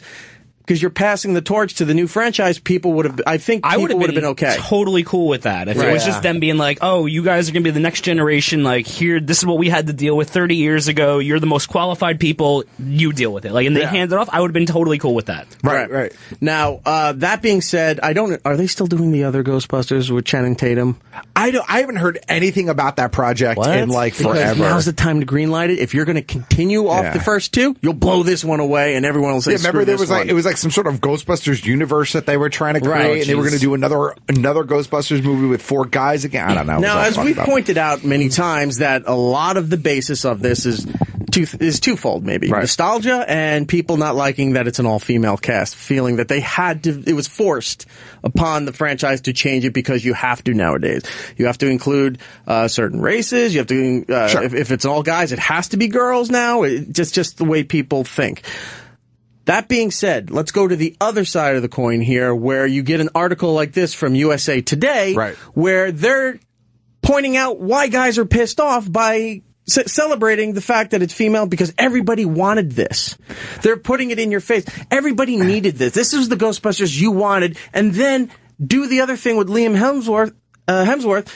Oh, he's so sexy, and you ruin your whole point completely. This is such a poorly written article. It bothers me on so many levels. Did you read it or no? I browsed through it quick because And it's a clickbaity article. I mean, the headline is 5 times the new Ghostbusters trailer destroyed the patriarchy, which is just like clickbait. Right. You know, it's like, we have all these kittens and we covered them in honey. Come look at the sweet, sticky kittens. The article was written by Kelly Lawler. I reached out to her the other day, tried to get her to maybe do a phoner to explain her side, since it's her article. No response, so what can you do? But the title of it is 5 times the new Ghostbusters trailer destroyed the patriarchy. Right. So she's celebrating that this new female Ghostbusters is destroying all the previous 2 Ghostbusters, and just because guys loved it and everything, it's like now it's going to be better because it's female. Right. Totally wrong way to take this. Of course. Because if the public is 50-50 or whatever the percentage is, it's obviously divided in some extent. This is not the way to bring everybody together to get into this game. I mean, to get into this movie. Not only that, like, the headline is just weird to be like, oh, it destroyed the patriarchy. Like, I never thought of that as the original, like, Ghostbusters. Like, this is just, I never thought of it as, like, a patriarchal movie. I just thought of it as a movie that I enjoyed from the 80s. That headline speaks volumes. It's saying, that's what I'm saying. Why this is going to be better than the man's Ghostbusters. Ugh. The first point was a new team will answer the call. You were used to all these people, but now you got some of the funniest women out there in movies and TV are going to be part of this thing, and they're going to. It all comes off like this is going to be better than what it used to be. Yeah, I don't have much on that first one. The second one, though, talk about all women all the time. The trailer is entirely composed of ladies, save for Crimson Husband, from the get-go, including the first ghost we get to see, and also a great joke from Kristen Wiig. The problem I have with this, even the ghost is a woman, is that this scene is pretty much ripped out from the first movie, in which the ghost was a movie. Also, that completely ruins the ghost her was point. a movie. That's what I mean. Yeah, the ghost was a woman. Was a woman. Right. Yeah. It was the woman in the library. You didn't change anything for the better. Exactly. There was no change to this. Her first point is it's not about women. The second point is it's about women. A woman ghost. Yeah. Third point. What does it say? What's the third point? Sorry. There's a scene where they get out of Ecto 1 and somebody's going to have the big funny catchphrase going into the building and they step on each other and then the goes, oh, sorry, like being ultra polite. That's supposed to be the funny moment. And this is empowering to women. And you're like, my problem is I don't actually know if she's trying to be sarcastic in some of this. No, I think she's cheering this. This whole article seems like satirical. Satirical a bit, right? But it's still kind of douchey. Yeah. It's the only word I can think to. Yeah, kind of. By the way, if any women are listening and want to, add to this or counter this, please call in 866-969-1969. We do have a lot lot of phone calls here. We have Melissa in Virginia. Guys, we had her call up. Yeah, she's dealing with her mom right now. AOL. Then the fourth point is Kate McKinnon. Right, licking guns, making a swoon. I actually thought Kate McKinnon looked terrible in this. Like, I thought she looked pretty great in this. Not looked like, I'd bang her, but no, I meant like she's super funny, but there was nothing she was doing in this trailer that I was like, this is that funny. Is she the Venkman of the group? She's the Egon. No, I don't think Kristen Wiig has got to be the Egon. I think Kristen Wiig is the Egon. No, Kate McKinnon's totally the Bill Murray. She's character. the Venkman, right? She's got to be Venkman. Yeah, you think so? Absolutely. Look at that. Like, that's not something Egon would do. She seemed like the one. If they did Ghostbusters 3 and the Egon was there, this would be Egon's girlfriend. No, because she's the one in the goofy wig, kind of playing jokes on the rest of the team. She's definitely the Venkman. Dude, she's totally Venkman. I think she. All right, let's say she's the Egon with Venkman mixed in. They're blurring the lines on the personality No, I don't think so. traits. Because Kristen Wiig's character is obviously Egon. I think so too. She's the smart. Like, she's like the prim and proper. In the outfit she's in, like sitting there like Egon, like, oh, I'm very scientific. I mean, maybe we shouldn't be trying to match them up to the original cast, but I don't think you can help but do that. Yeah, I mean, there's no way you can't have comparison. When right. Before we continue on, let's go to Cigars and Scotch in Florida. How are you doing, sir? Hey, what's going on? Yeah, I just moved down here. It wasn't a rib. My whole problem with the female cast of Ghostbusters is I get how, like, gender roles are changing and there's, like, female empowerment. Not a problem, but women are afraid of bugs. Like, if there's a spider or a crick in the house, they shit themselves. They scream and run.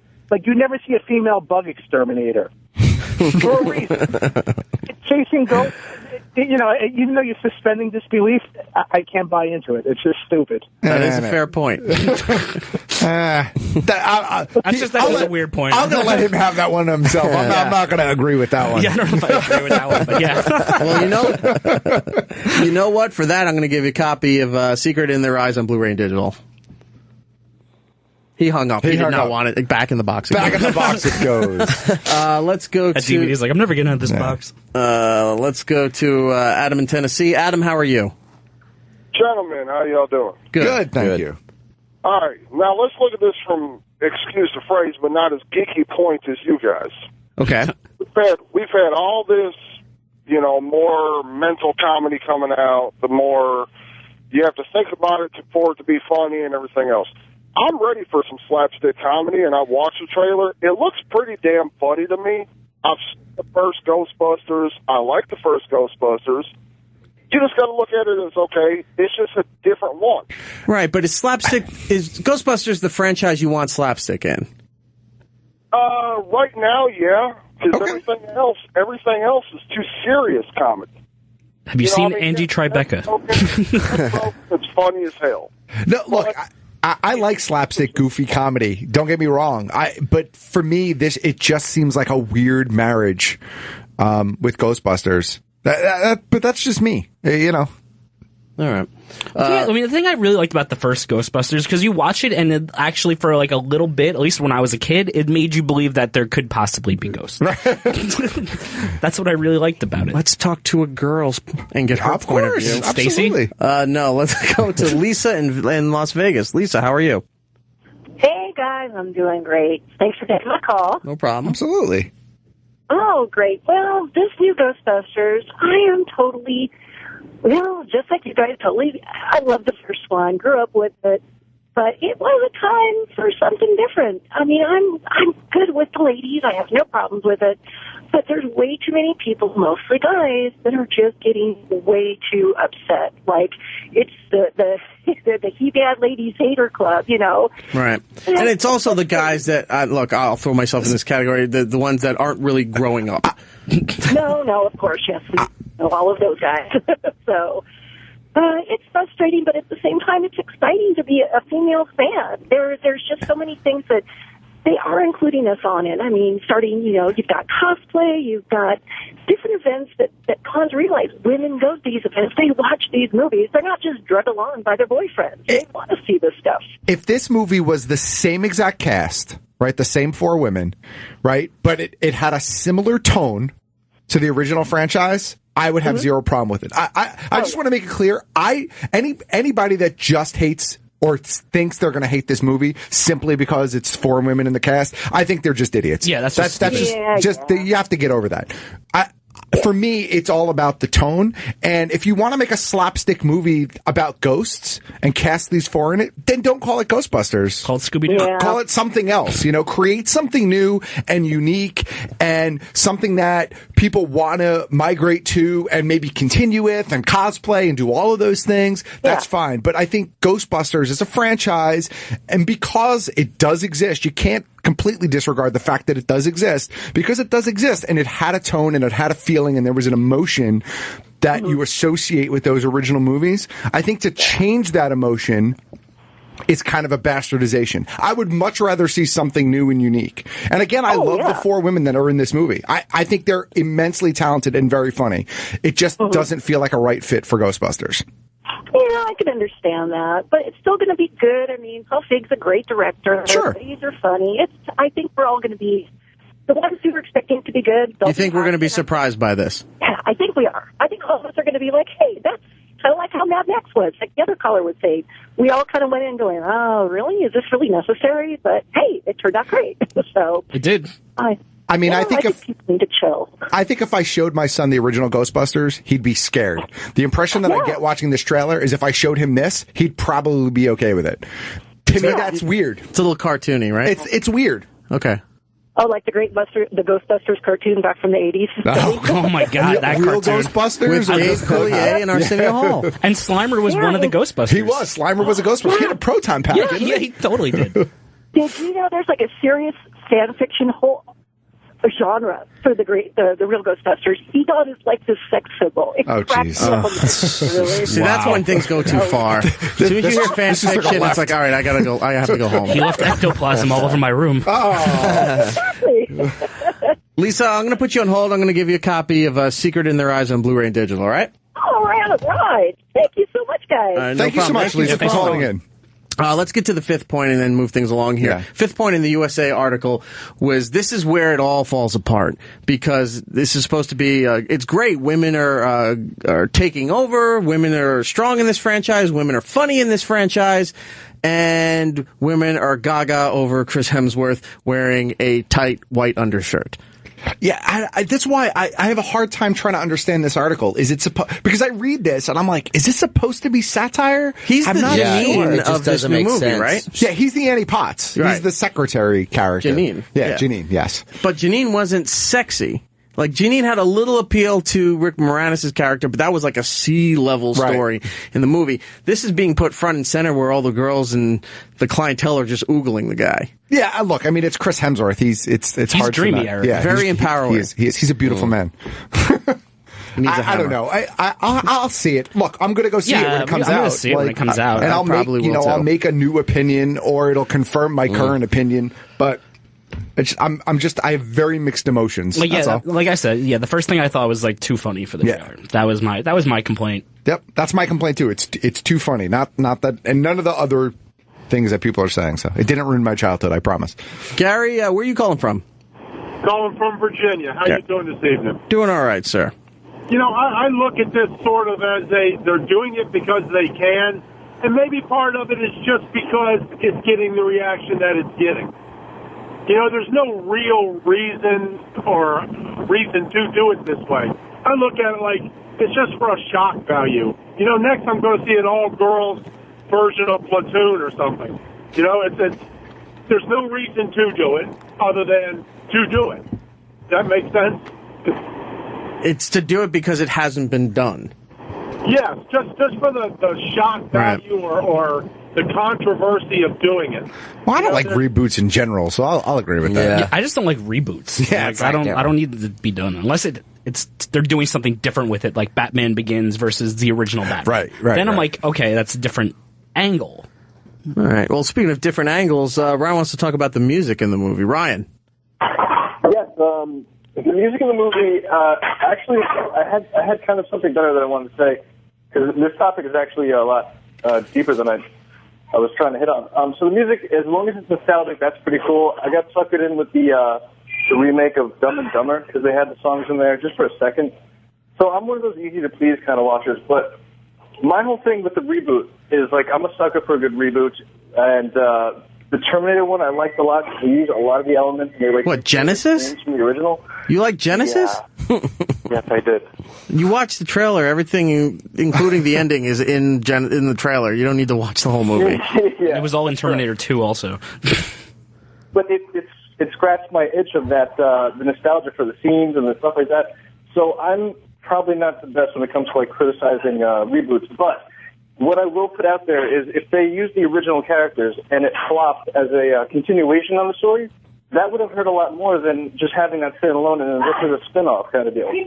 Let me go on record for saying that I don't think they should have brought back the original characters either. Honestly, Ghostbusters should have just been happy where it was and it should have just stayed. I didn't want to see them all back. Now, I did not want to see them all back because I don't know that you would have been able to recapture it the same way.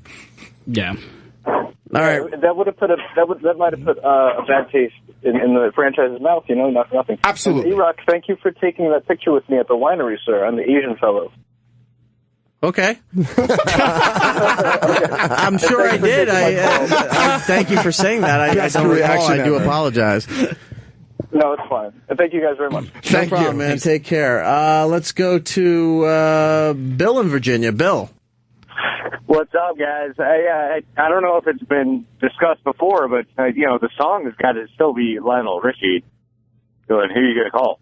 No, I don't think Lionel Richie. That was not Lionel Richie. That was Ray Parker Jr. And he doesn't even get any royalties for that. Shut up, because he doesn't get any royalties for that song because he lost the lawsuit to Huey Lewis in the News for stealing the song called "I Want a New Drug." Right. That's right. Oh yeah. So, I apologize. I shouldn't have yelled at that guy and hung up. You did kind of belittle him. Cameron in Florida. Cameron. Hey, I'm calling in because I wanted to make a point about why I think part of the reason that they're making the character's female now. I think it kind of relates to the Star Wars thing. You know, I wondered for a long time, like, are they having this female lead because it's politically correct? And then I thought, you know what, I think they're doing it because the males are already very entrenched in the Star Wars fandom. Like, it's so broadly male. And, you know, they already have that in the bag. So if they have a female lead, it really appeals to females who, many of which could not care less about, you know, all of this kind of geeky, nerdy stuff. Now, you see it happening more with, like, cosplay and that type of thing. So I think they're trying to, like, open up the demographic.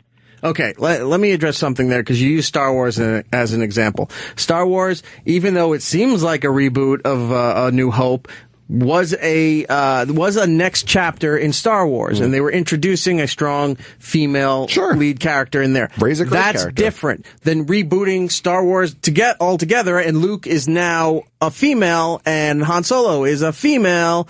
That's where people get pissed off about it. If you're doing a continuation or a new imagining, whatever it's called. Reimagining? There you go. Imaginarium. Of all of that stuff, then people are okay with it. But when you just do a complete reboot for the sake of it needs to be all other people, that's when people get mad. No, like, I see that point. I'm not saying if it's a good thing or if it's a bad thing, honestly, personally, and I'm not saying, again, whether this is good or bad, but I think that it is politically motivated. I mean, if you look at Paul Feig, you know, if you look at the work he's done and, like, some of the things that he's outspoken publicly, he is, like, somebody who would identify themselves as an activist feminist. And I think that this is, you know, partly political. And I'm not saying whether it's a good thing or bad thing, like, you know, story-wise. I'm just saying that I think it's also partly marketing. You know, we already have Men in the Bag. Now, I do think that they thought, you know, this is going to cause some type of uproar. But like the other caller was talking about, I think that also plays into it's driving a discussion. It's driving a controversy, which puts it more in people's mind. Like you guys all said, you know, you're already like having a controversy about the movie, but you're all going to see the movie. You don't even necessarily like the trailer, but you're all going to see the movie. And now I think it makes it more attractive to women who are like, that's interesting. You see what I'm saying? Yeah, no, I get. But then it comes down to should you or shouldn't you? Yeah, I get his point. I get what he's saying. Right, and so like I think that it is politically motivated. When I saw it, I was like, it's kind of irritating because it's like this has become such a big deal in the culture now. It's like everything has to be female oriented, and just like you were talking about in the article, you know, you're talking about the old Ghostbusters was sexist or patriarchal, or however that word is pronounced. But you know, in that article, she was being sexist towards the guy in the movie this time. I mean, you know, like with all the girls Googling him, if that was a woman, you know, we would be reading about how it's so sexist and objectified. So you know, I see it from, you know, kind of, I'm against that light as well. Yeah, I feel you. I understand your point. It's a good point. I get it. I might not be happy with it, but I get it. Yeah, well, yeah, and again, I know there's controversy, and I'm all for feminism and all of that, but, you know, at some point it does kind of become like, you know, you're trying to needle at something that doesn't necessarily have to be done. So, you know, that's my point. Thanks for taking the call. Thank you for calling. No problem. All right, we do have to wrap this up here. Yeah. We have Motherboard is here in the house. We'll have to talk to them about what's new in tech and some of the articles that they've put out. Absolutely. And what have you here. So, Ghostbusters, this is just the first trailer. I'm sure a couple more will come out. When does the movie come out? Yes, later this year. I don't know exactly. I don't know. No, but I mean, is it like, oh, right, it's a beginning of the summer movie. I believe so. I could be wrong. Does it say in the article? Yeah, it might go back up to paragraph 1. Yeah, I'm sure it gives a release. Reading is hard. July 15th. Oh, okay, so it's midsummer. No, it can't start because you got Captain America Civil War, and no one's going to go up against that except some rom-com or a kid's movie or something like that. All right. Brendan, you all right? Yeah, I was just so enthralled with the dialogue. Enthralled, or are you filled with hatred? I'm always filled with hatred, but I'm still, I don't know, I'm making my mind about this because, you know, I go to a movie at least once a week alone all the time, and I just as we're talking about this, I realized I was like, most of the movies sucked this year anyway. Right. I mean, like I saw Revenant and all that, and that was really good. But then when I ran out of movies, I haven't seen Revenant yet, but everyone says it's really good. It's amazing. It's really good. Yeah, it's really good. But then you get to there's like, what, 2 or 3 really good movies out? Like, I saw Kung Fu Panda last week because I went to the movie theater and there was nothing else. Right. By the way, Kung Fu Panda, That was pretty good. I like that franchise. I don't hate it. Pretty good. You have a kid. What's his excuse? I liked it before I had a kid. And it's the third one. Yeah, I had this moment. I hope you're that not was doing day movies. What? I hope you didn't do a day movie for Kung Fu Panda. I did. Then people, all the parents just look at you. I did. I went middle of the day. I went to the matinee of Kung Fu Panda. Nice. Oh, Brendan. The point is, I'm looking at it like, you know what? I'm going to see it. It's kind of whatever. Who gives a shit at this point? I'm hoping that the trailer is just that, and that it doesn't. What I see in the trailer doesn't permeate throughout the whole film, and maybe that'll be okay. We'll see. Yeah, I'll probably see it. So. Yeah, controversy or not, it's going to put people in the seats because everyone's talking about it. Of course. We do have to take a break. Brendan, do you want to give out your information, your dates, where people can see you and whatnot? My Twitter's Brendan Sagalow, Sagalow, and you can find all my crap there. On your Twitter? On my Twitter. Do you have a website? My website, BrendanSagalow.com. Yeah, I'm terrible at this. You know how bad I know. I'm trying to guide you through there to get people to come see you perform stand-up comedy. BrendanSagalow.com. I got all my dates there. Where are you this weekend? I'm always at New York Comedy Club. Okay. On 24th between 2nd and 3rd. Every night. That place is awesome. It's you can see really good comics there. All right, so go down to New York Comedy Club this weekend, see Brendan, tell him you heard him here, and find his stuff online. He's not good at promoting, so we have to do it. I'm going to get good at it. All right, we're going to take a break. When we come back, we're going to talk to Motherboard. Stay there. Sweet. We'll just have to agree to disagree on the Ghostbusters thing here. 866-969-1969 is the phone number to call in. It's Erik Nagel Show. That is me, Matt O.G. Gittles.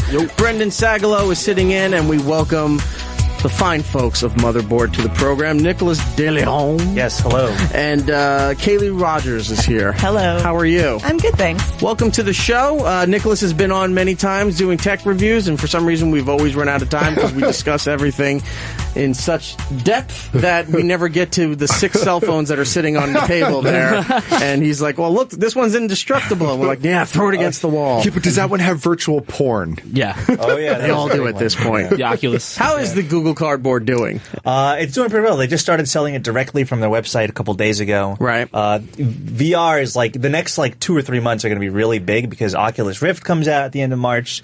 HTC Vive or Vive comes out. This is it's almost like the Nirvana moment when okay, this is either going to happen or it's not going to happen.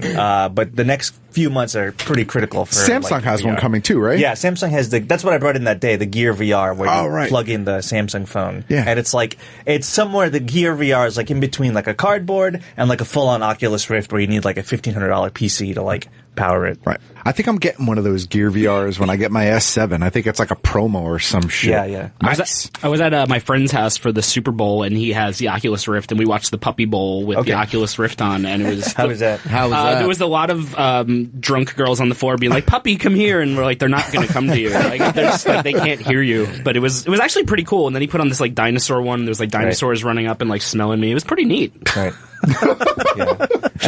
I don't think that was the whole point of the technology, but glad you found your own little I found my own niche of excitement with it. And Sony's PS4 should be more details announced at E3 in was it May or June coming up. So this is a VR heavy couple months.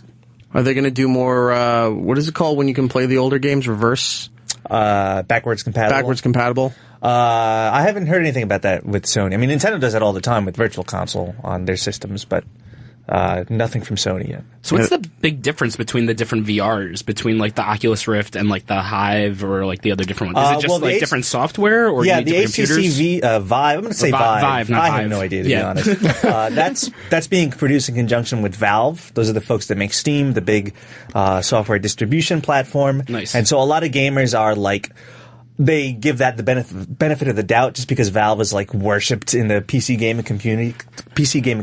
How could it be bad? Whereas Oculus Rift a couple years ago was bought.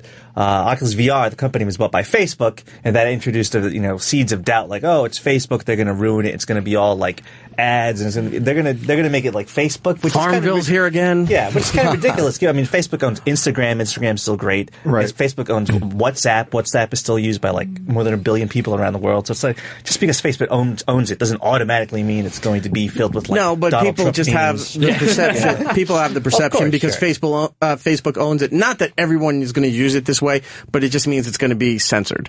And people just have that in their head because I can't show a dick pic or girls' boobs or something like that. That seems to become the end-all be-all is why technology rules or it sucks. It's always porn. The internet is for porn. It's too bad. I need to be able to show a dick pic in everything they touch. He's doing it right now. I'm so glad I can't see him.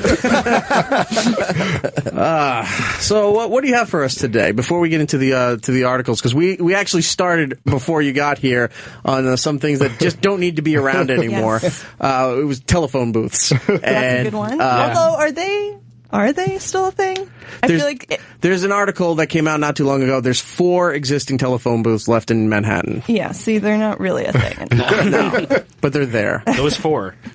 Do you have anything tech-wise that you want to go through? Not really. I mean, the past couple of weeks have been really like all this Apple FBI stuff. I don't know if you guys have been following that. We have. Why that matters. That's been very interesting. What are your guys' sort of thoughts on that? Because it's. I think Pew did a poll where it was like 49-51. People are pretty split on this. I'm 100% on the side of Apple. So am I. Yeah. Okay. And it's not often that I say that, but with my Samsung phone and my Google Chromebook at home, I'm 100% on the side of Apple. Where I fall on it is I get what the FBI is talking about because this could save future lives or solve a crime, but it infringes on a lot of personal liberties where you got to weigh the lesser of two evils on it. And I kind of feel like, and this is a knock at Apple, even though I said I just support Apple's position because I do, but I don't know that I want to trust Apple with that. I mean, they weren't so good with the cloud when all that hacking and all that. So now I want to, I don't use Apple, but people want to have a way into their phone remotely from the government. No, thank you. I mean, you too figured it out. They got their Apple on everyone's iPhone. I deleted this 4 times. It's just the idea of a backdoor on your phone, like a government mandated backdoor. That seems like a story out of like Russia or China. Right. It's like George we Orwell. should be better than that. And it's just like not only just from like a philosophical, like, oh, that's a bad idea. It's like it's just incredibly dangerous because like once Apple is made to do that, not only as a company are they automatically like a target for like hackers. So like we need to find that so we can use it for like what about the people who actually like have to program that in? Like now their target's like, oh, he's on the team that made the backdoor. Let's kidnap him and force him to do it, it's terrible from like a million different reasons why this is a bad idea. I personally am on Apple's side. I'm not some Apple fanboy, but I like him as much as the next person, I guess. But yeah, I'm 100% behind Apple here. And I think that's a prevailing motherboard opinion. I think that a lot of people that aren't on the side of Apple, I think they're ruling or they're letting their emotions cloud their judgment, and they've really thought about it in the big picture. They probably wouldn't feel that way. They're focusing on this one instance, and like, how could you not want to help stop terrorism? And they're not thinking about the other implications behind it. Right. Well, that's why we don't let people like involved in like the part of the investigation. It's like, okay, you're close to this. We'll put you to the side and let like impartial people look into this. Right. I totally get that why they would, but it's you do have to step back and take more of a measured like analytical what's actually going on here. What are the actual big ideas being discussed here? It's super complicated, and it's like I've never seen. This is probably the biggest tech story of the year so far. Like by a mile. Apple has had like not private calls, but like on background calls with reporters that we've participated in. The ACLU has had these things. It's a huge deal that, I mean, I don't know how much this trickles down to like, my dad, like, oh, he'll probably see like, oh, I heard that Apple thing. What does that mean? Right. Like, just whatever. Well, I saw Michael Hayden on Bill Maher last Friday or whatever, and he was head of the NSA and FBI or whatever at one point, the only person to ever do that. And he was just like, I'm 100% on Apple's side with this. He's like, we cannot give them this back door. He's like, there's, in Washington, there's a guy who has like 168 phones that they want to get into to get all this information. He's like, once you give it to one, that's it. Right. I mean, the defense secretary said the other day, he was like, yeah, I'm not for backdoors. It's a bad idea. Yeah. We don't want to go down that road. Terrible.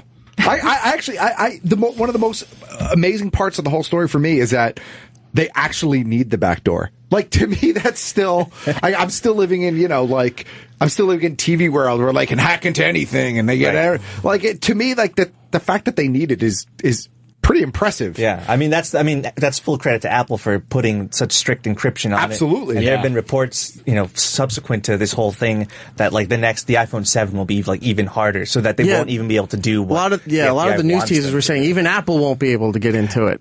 Hasn't that been called into question though? That the for this particular they can. Apple has to make software, but they can do it. Not just Apple, but that the FBI could probably do it as well. But I think it's pretty clear the FBI just wants to establish a precedent where it's where they can do this. What if they put in a failsafe where, just like anything, you're agreeing to terms of service that you can opt into having your phone be available to a backdoor kind of the thing? terrorists probably wouldn't opt in. Good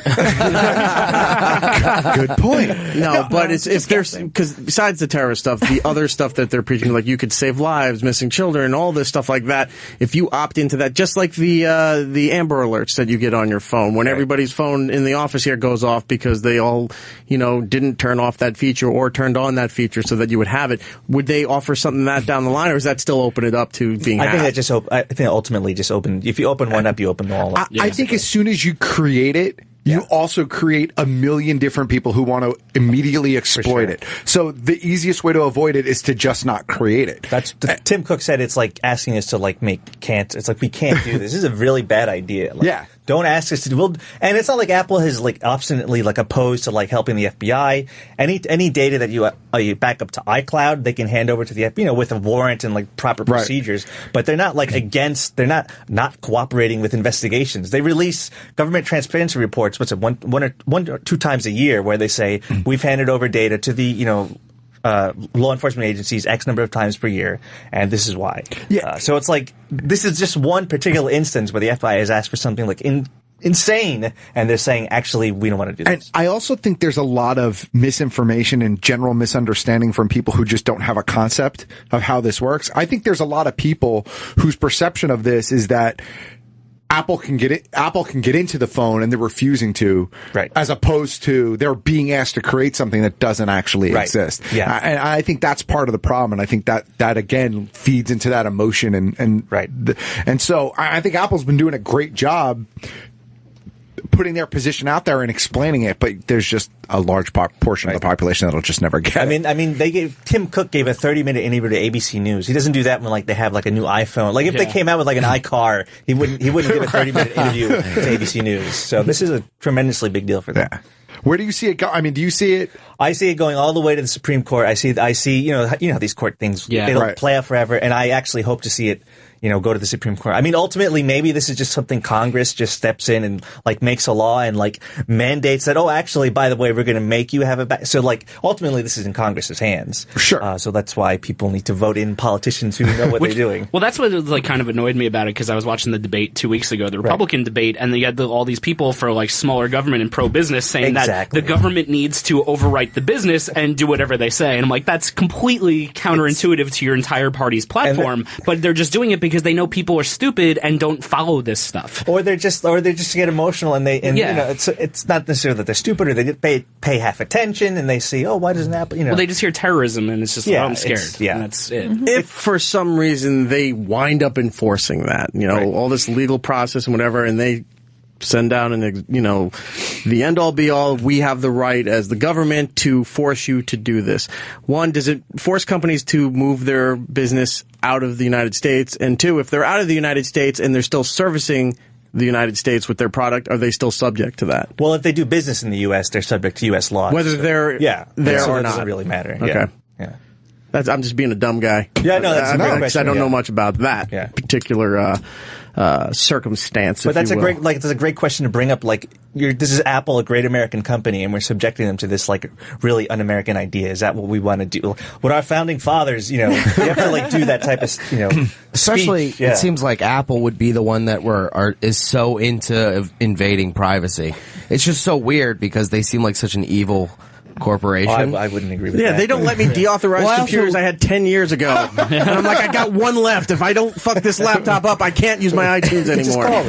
I also have no idea what I'm talking about. So. Well, that's okay. That's no big deal. Well, I have a friend, and he was like giving me shit the other day because I was like talking about how my battery life always dies. And he's like, "You should get an iPhone." And I brought up the whole FBI case. And I was like, listen, like I like Apple and stuff, but like this is kind of makes me a little worried about their product and like all products. And he was just like, "Well, why do you worry? I mean, like someone's going to go on your phone and take your pictures," but it's like he just doesn't get the bigger picture of what it actually means, the ramifications of law enforcement and oversight. Yeah. I mean, you can't ask people. I mean, people are busy. People work. They have lives. I don't expect everyone to like devote time in their day to like these issues. It's like for this Ghostbusters thing, you guys like I didn't watch the trailer. I have no idea what you're talking about. different things that people pay attention to. So I totally. How would you recommend?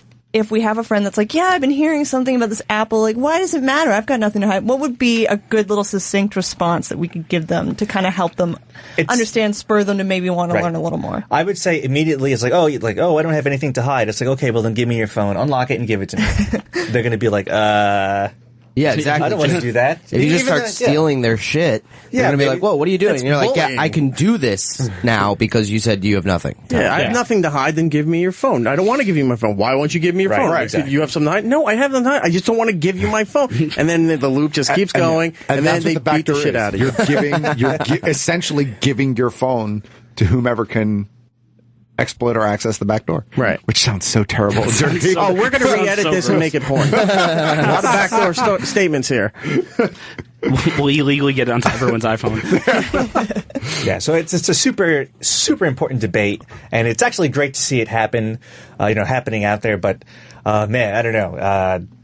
Good luck, Apple, scary. I guess. Yeah, it's crazy that this is the United States of America. Like, we should not, I personally, am kind of like why are we should be above this, basically. Oh, I thought you were going to say communist. No. It's so disappointing. This is like the liberty and freedom and all these like. You're so patriotic tonight. I know, but it's like this California Republic shit. He's actually holding a sparkler while he's saying this. He has a tiny American flag. And it's like you watch the debates and like they either don't know what they're talking about, or they sidestep the issue, or they go like the complete, like you were saying earlier, they go complete opposite of what their ideology should like say, that like we're in favor of smaller government, except for all these examples where we want bigger government. Yeah. So then I'm going to lose interest in I'm not going to vote. But I mean, I think that's like, I know you think that we should be above all this, but I mean, that's just politics. We're not getting into politics too heavy, but like you look at all these other different issues that are in the news every day, and it's like we should be above this. Oh, for sure. We should be above, the gay marriage issue and all that. Like we should be above all of that, and clearly we're just not. So it doesn't surprise me in that regard.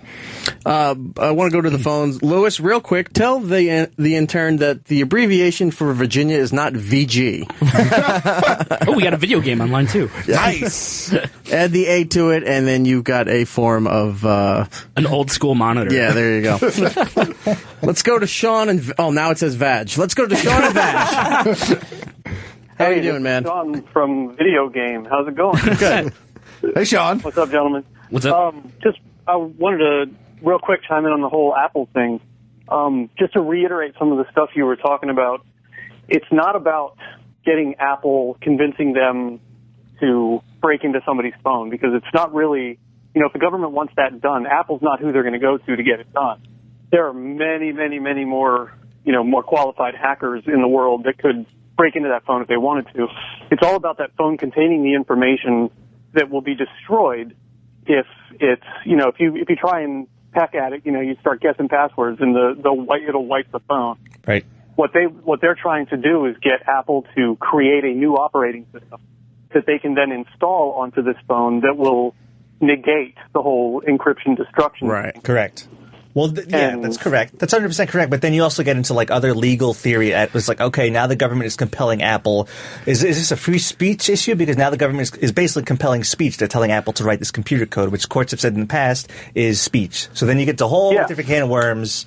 And it's ludicrous. It's the notion is insanity. And I just wanted, the only reason I really, really pushed, I was really hoping that you guys would take the call, was to make sure that since, Eric, you and Matt, you and Gittles, you guys have this amazing, power to explain things to people. Yes, I am He-Man. You are the man.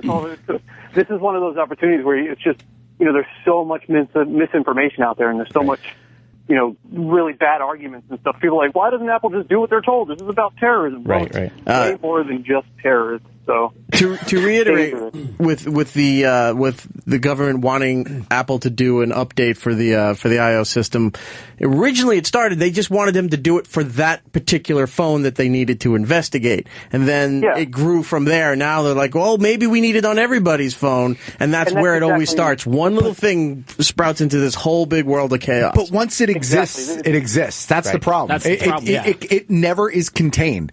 It's not like they lock it up in a secret vault and give it to Thor, who takes it to Asgard and protects it and puts it in the Ghostbusters bear trap. It doesn't happen. Don't let anybody touch it. Yeah, Loki will get it eventually and give it to everybody. It's just like the government ordering every home builder in America to make one master key that will open every door in every house, and we are going to trust the government to never use that without all of the appropriate legal stuff that it would require. I have one of those master keys. It's called a brick. And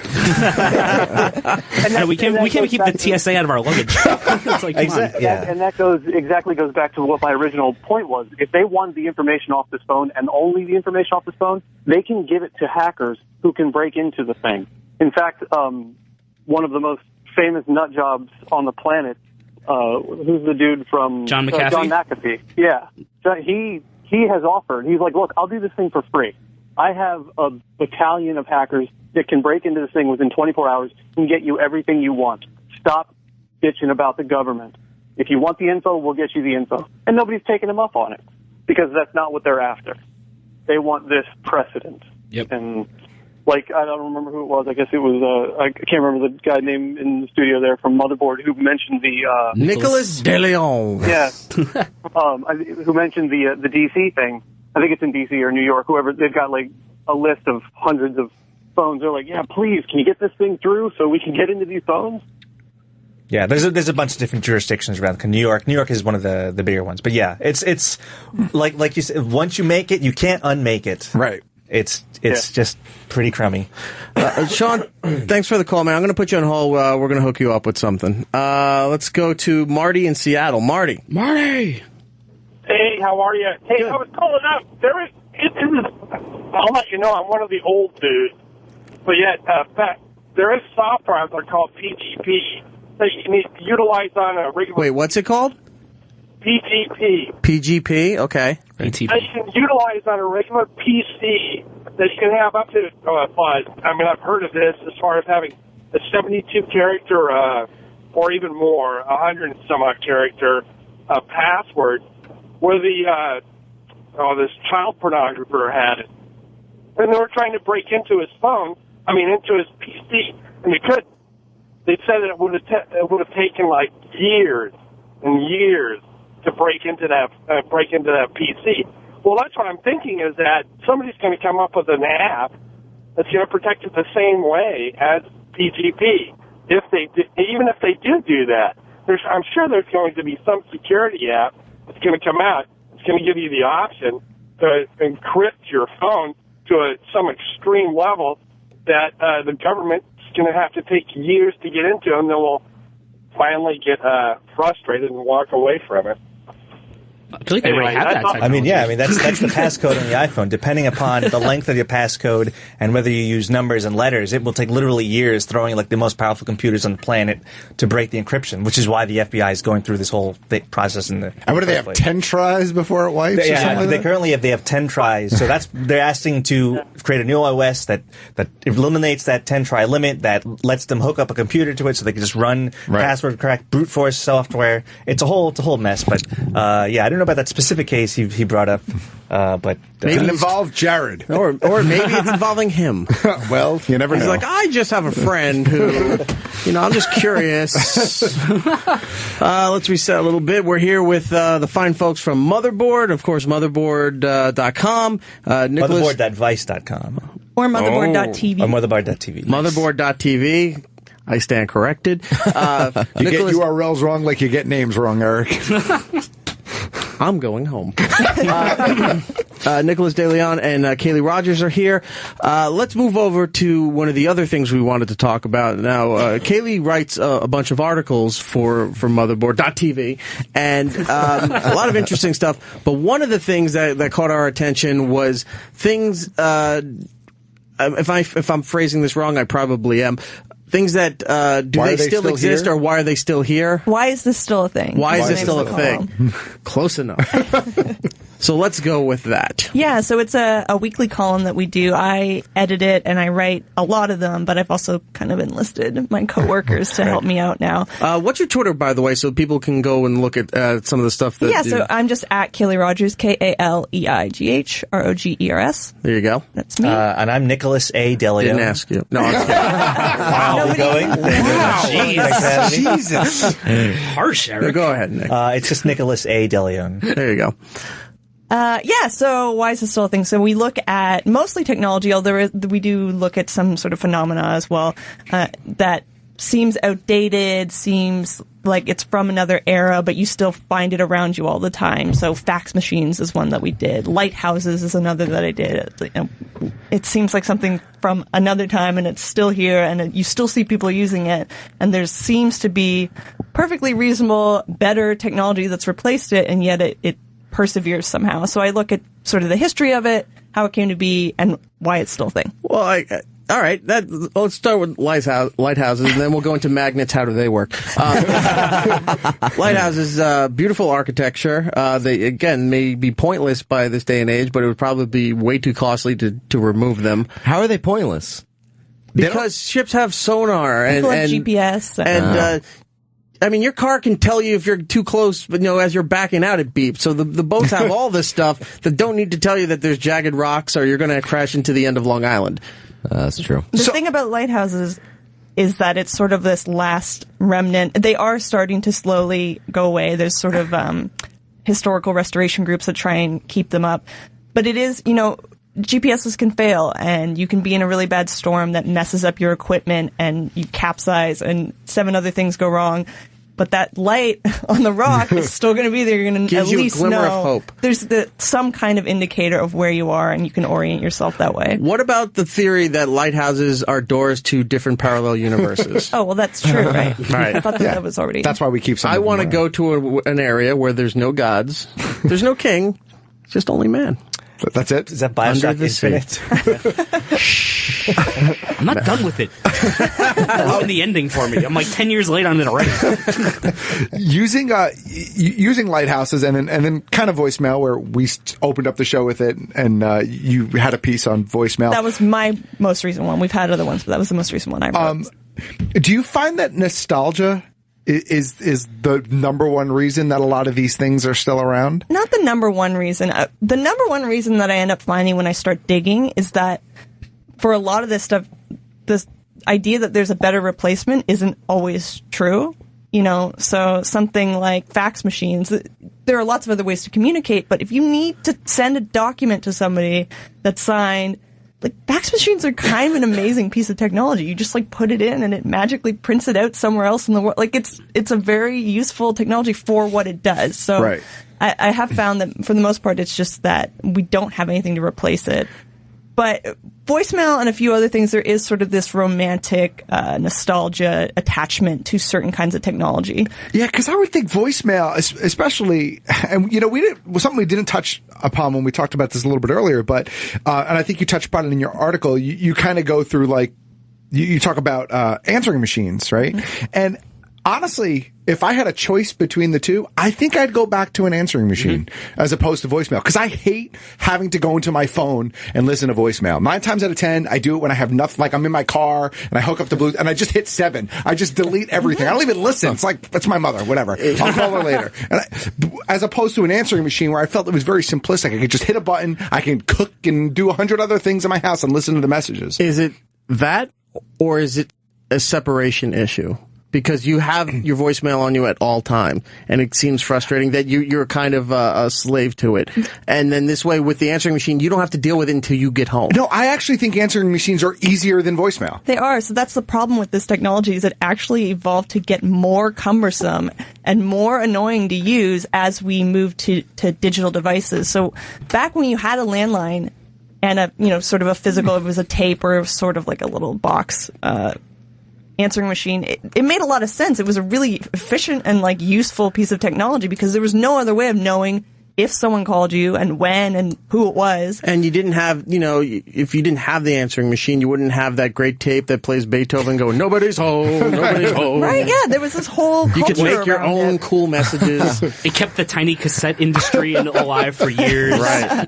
So you could go home and, like you say, you just press one button and then all the information you need is there. Now we can get that information 7 other ways, from call display, from they also texted you, from various information that's on your phone. And then also now you have to like call a number and enter a passcode and then press 1 and then listen to the message that tells you everything you already know, just so you can delete it and clear that like notification on your phone. I think I timed it once and it was like, it was almost a minute, I think, from the point that I pushed the voicemail button on my phone to the point that I got to the first message. By the time I got through all of the prompts and then having to wait, because you put in your passcode too fast and it doesn't recognize it, so you got to do it again. And if you're too fast again, it's a third time. And then it says goodbye and hangs up. You're like, God damn it. See, I think it was almost a full minute from the point that I pushed the voicemail button to, it's a pain in the ass. Yeah. And it's just for your mom to be like, hey, it's me. I called you. Like, I know that. I know. I saw it. Call from mom. My parents get mad when I call and their phone and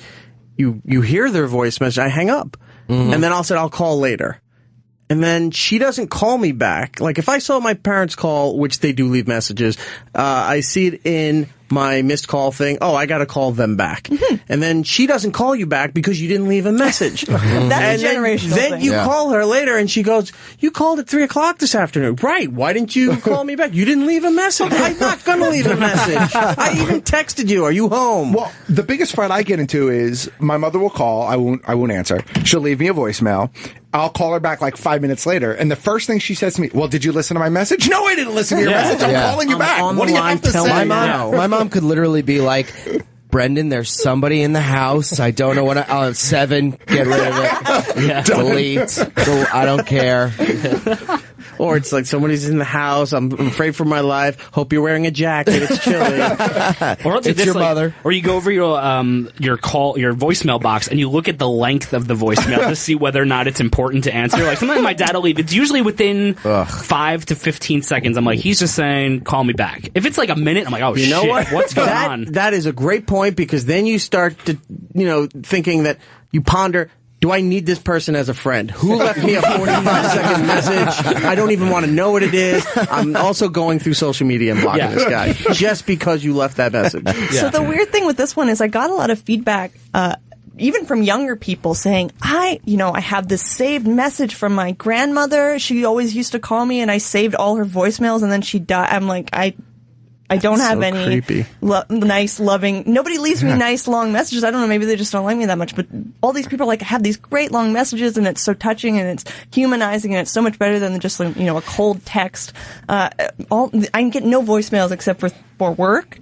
And literally my mom saying, I called to call me back. Yeah. Mm-hmm. If she was leaving me really sweet, like, just thinking about you and some kind of personal message, maybe I would save that, but I'm not going to save some message. Do you ever get the voicemail where it's playing for like 5 seconds? Do you kind of hear something like white noise, but you don't know what's going on, and all of a sudden you hear, you won a cruise, and you're like, oh, damn it, you got me for it. And I didn't win the cruise. I tried, and they robbed my bank account. I mean, I had some voicemails that I've saved like that though, that I kept for personal reasons. Like when my mom passed away, we saved a copy of her voicemail message of her being like, "Hi, you've reached Nora." Oh, her outgoing message. Yeah, her outgoing message. I saved a copy of that because that was the last time you hear her voice. Yeah, that's great. So we saved that. I think that's a little different though. Yeah, but I think it's still the same thing though. It's but similar. if you had a recent message from her, you probably would have saved it. I would totally save it. Yeah. And see, that all of a sudden was really touching to me. So then I did this little experiment on Twitter and I put my office phone number. I was like, call and leave me a voicemail. And all these people came and left me like these strange, wonderful messages, and I saved all of them. It was like somebody was reading a poem to me, somebody was just talking about great voicemails of their history, and it was a really, so I kind of could understand that sort of more romantic side of it. I wish that I had nicer messages more often if I'm going to have to use it. Yeah, it's funny though. I guess maybe you can kind of tell by when you call a number and the voicemail picks up, you can almost kind of tell by the end user what their opinion on voicemail is. Like, I think if you call my phone, it's been a while since I've done anything, but I think it's just the phone number. It's that mechanical voice blurting out the number. I don't want people knowing that. No, but you have to assume if they're calling you, they know it.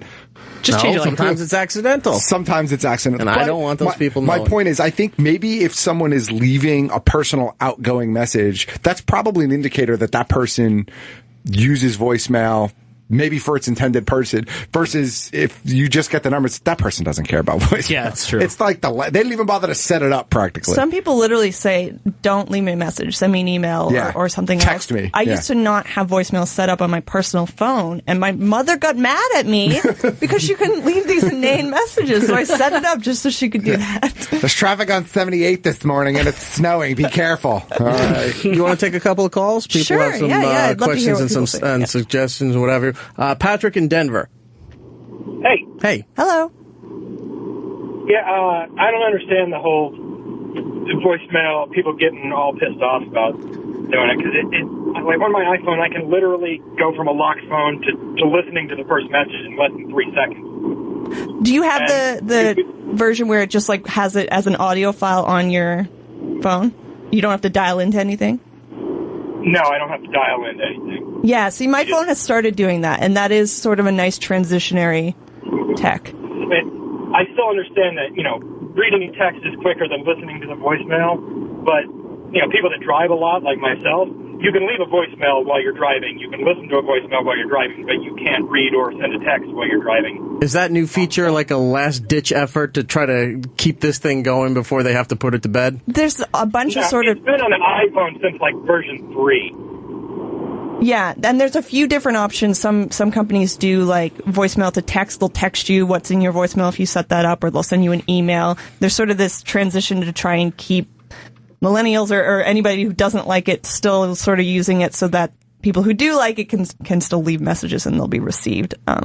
But to me, it's still a pain. Yeah, I don't want it. All right, moving on from voicemails, let's go to Mike in Long Island. Mike, how are you, sir?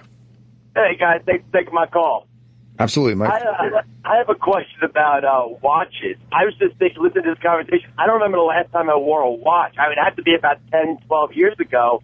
I just take out the cell phone. It's 10 times easier than putting a stupid band over my wrist and then no, sit at the floor. No, because you can just walk down the street and look at your wrist real fast. You gotta have to take out your phone all the time. What if your phone's dead?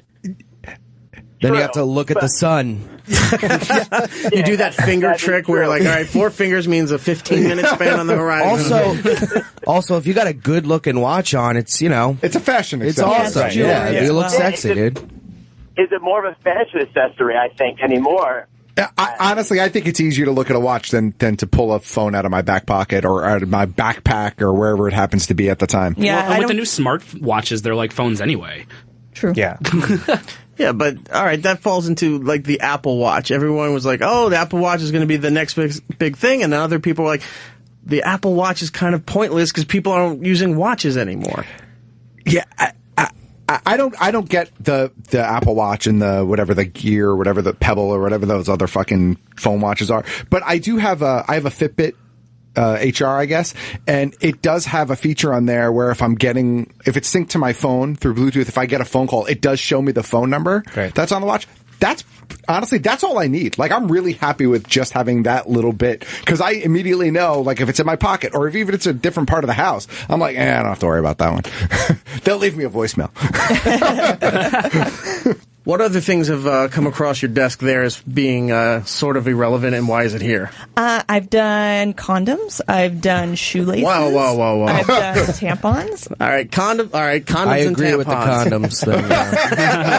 Then, get rid of them. The thing with condoms that I was wondering is we have such advanced Slowing technology. you down. Well, we haven't come up with anything else. Condoms are a really ancient technology. Right. And this is still the best thing we have against any kind of STI. That's really... They're working on the Apple Watch. When they get all that done and cracking into phones, they'll get to the condoms. The eye condom is coming. And the reality is, I mean, they have made some efforts to work on different things. They tried, like, gels and, like, creams you could put. I mean, just the condom's really effective. It's cheap. It's simple. It's pretty easy to use if you know, supposedly, although apparently a lot of people have trouble with that. And, you know, you can distribute it. Tie it off. You can distribute it all over the world. It's not something that requires a lot of production. There was just a lot of good reasons why it's still a thing, even though. All right, but then what's the tampon argument? Tampons, again, it was like, this is another very ancient technology, and it's like, is this really like the best we've come up with? And there hasn't been a lot of advancement as far as menstrual technology. I'm in a room full of men right now. We're menstruating, we know. And I mean, it's literally like for those who don't know, a tampon is basically just condensed cotton. Like, that's the best we've come up with, is just like to shove some cotton up there. And it pretty much has. I mean, recently there's been a lot of attention paid to Thinks, which is like these period panties that kind of absorb. I've been seeing that pop up on like Facebook. And that's getting a lot of feeds, attention. Yeah. The cup is another one that I will get in a lot of trouble for if I don't mention, because women who use cups really like to tell other women about it. What about being sponge-worthy? There's that. I mean, there have been other things that have come up. It's just... you know, nothing seems to replace the tampon. It's beloved and it's easy to use and it's simple technology. So we're starting to sort of veer, and there's a little more interest in different kinds. But again, just nothing has really replaced it. Who knew? So what's like the weirdest thing that we still use today that hasn't been replaced, other than like condoms and tampons? The weirdest thing?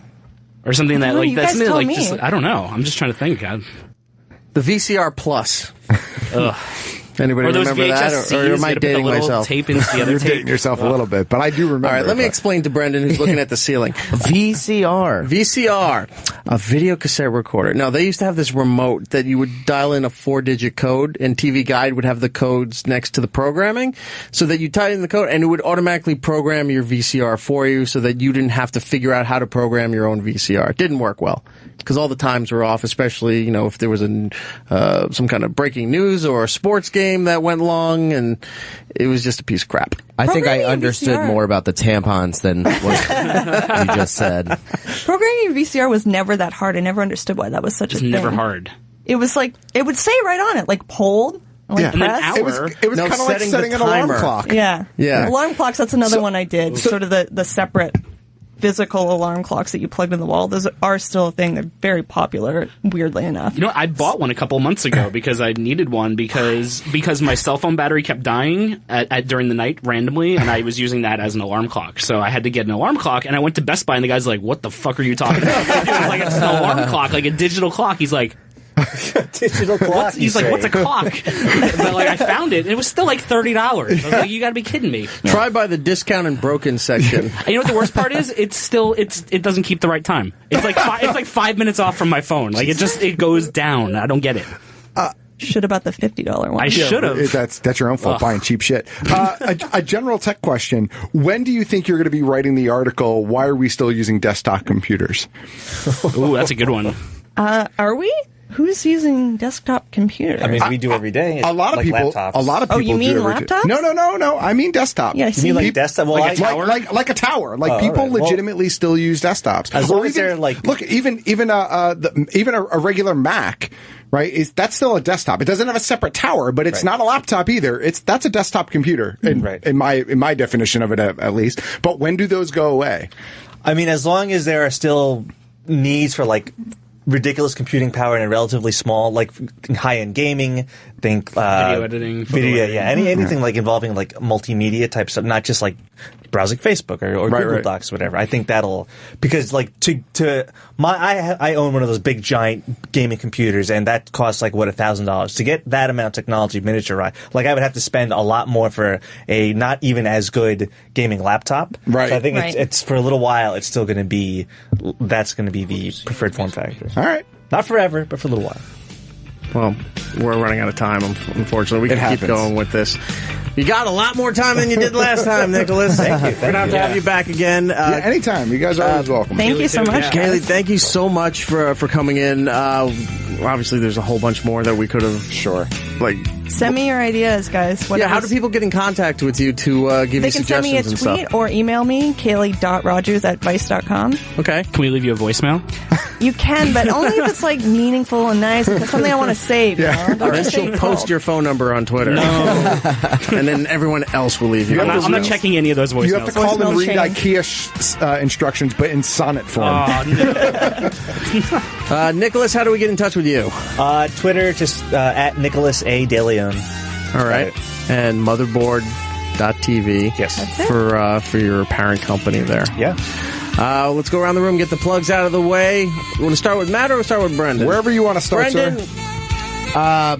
You can just go to my website or follow me on Twitter or Instagram, Brendan Sagalow. Spell I got your all my last name. Sagalow, like my go. balls, Sagalow. Nice. Good way to promote it.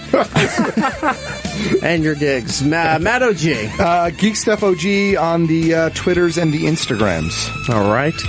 Gittlebase on the Twitter and Instagram, and March 20th they got a meatball takedown coming out, so if anybody wants to come out and eat some meatballs, it'll be at the Royal Palm Shuffleboard Club. You're gonna bring any leftovers here? I'm probably gonna have to bring test batches here. All right. I'm down for test batches. Yeah. I don't know when Lisa's returning because she's out doing all things in the world of comedy. Sure. LisaCorreo.com, CORRAO. For me, it's E-Rock Radio on all forms of social media. The show, it's Erik Nagel on all forms of social media, including Snapchat. I'm starting to get the hang of it. You are. And I still think it's completely ridiculous because everybody I follow now is puking rainbows and shooting lightning out of their eyes, and I hate everybody. Oh, this sounds awesome. I think that's it. Lewis, do you have anything you want to plug? Yes, I'd like to plug my Snapchat, a All great right. Snapchat of mine. Oh, shit. And that's LewisJ21 on Snapchat, LOUISJ21. That's all. All right. All right, we're going to get out of here. Next week, some big guests. Ooh. I'm not going to say it right now, Nice. but you're definitely going to want to check that out. Marvel. There you go. All right, everybody, until the next time, be seeing you. It's Erik Nagel. And that's all the time we have. Follow the show at It's Erik Nagel on Twitter, Facebook, and YouTube. Unless we do something stupid or something better comes along. We'll be back next time. Here.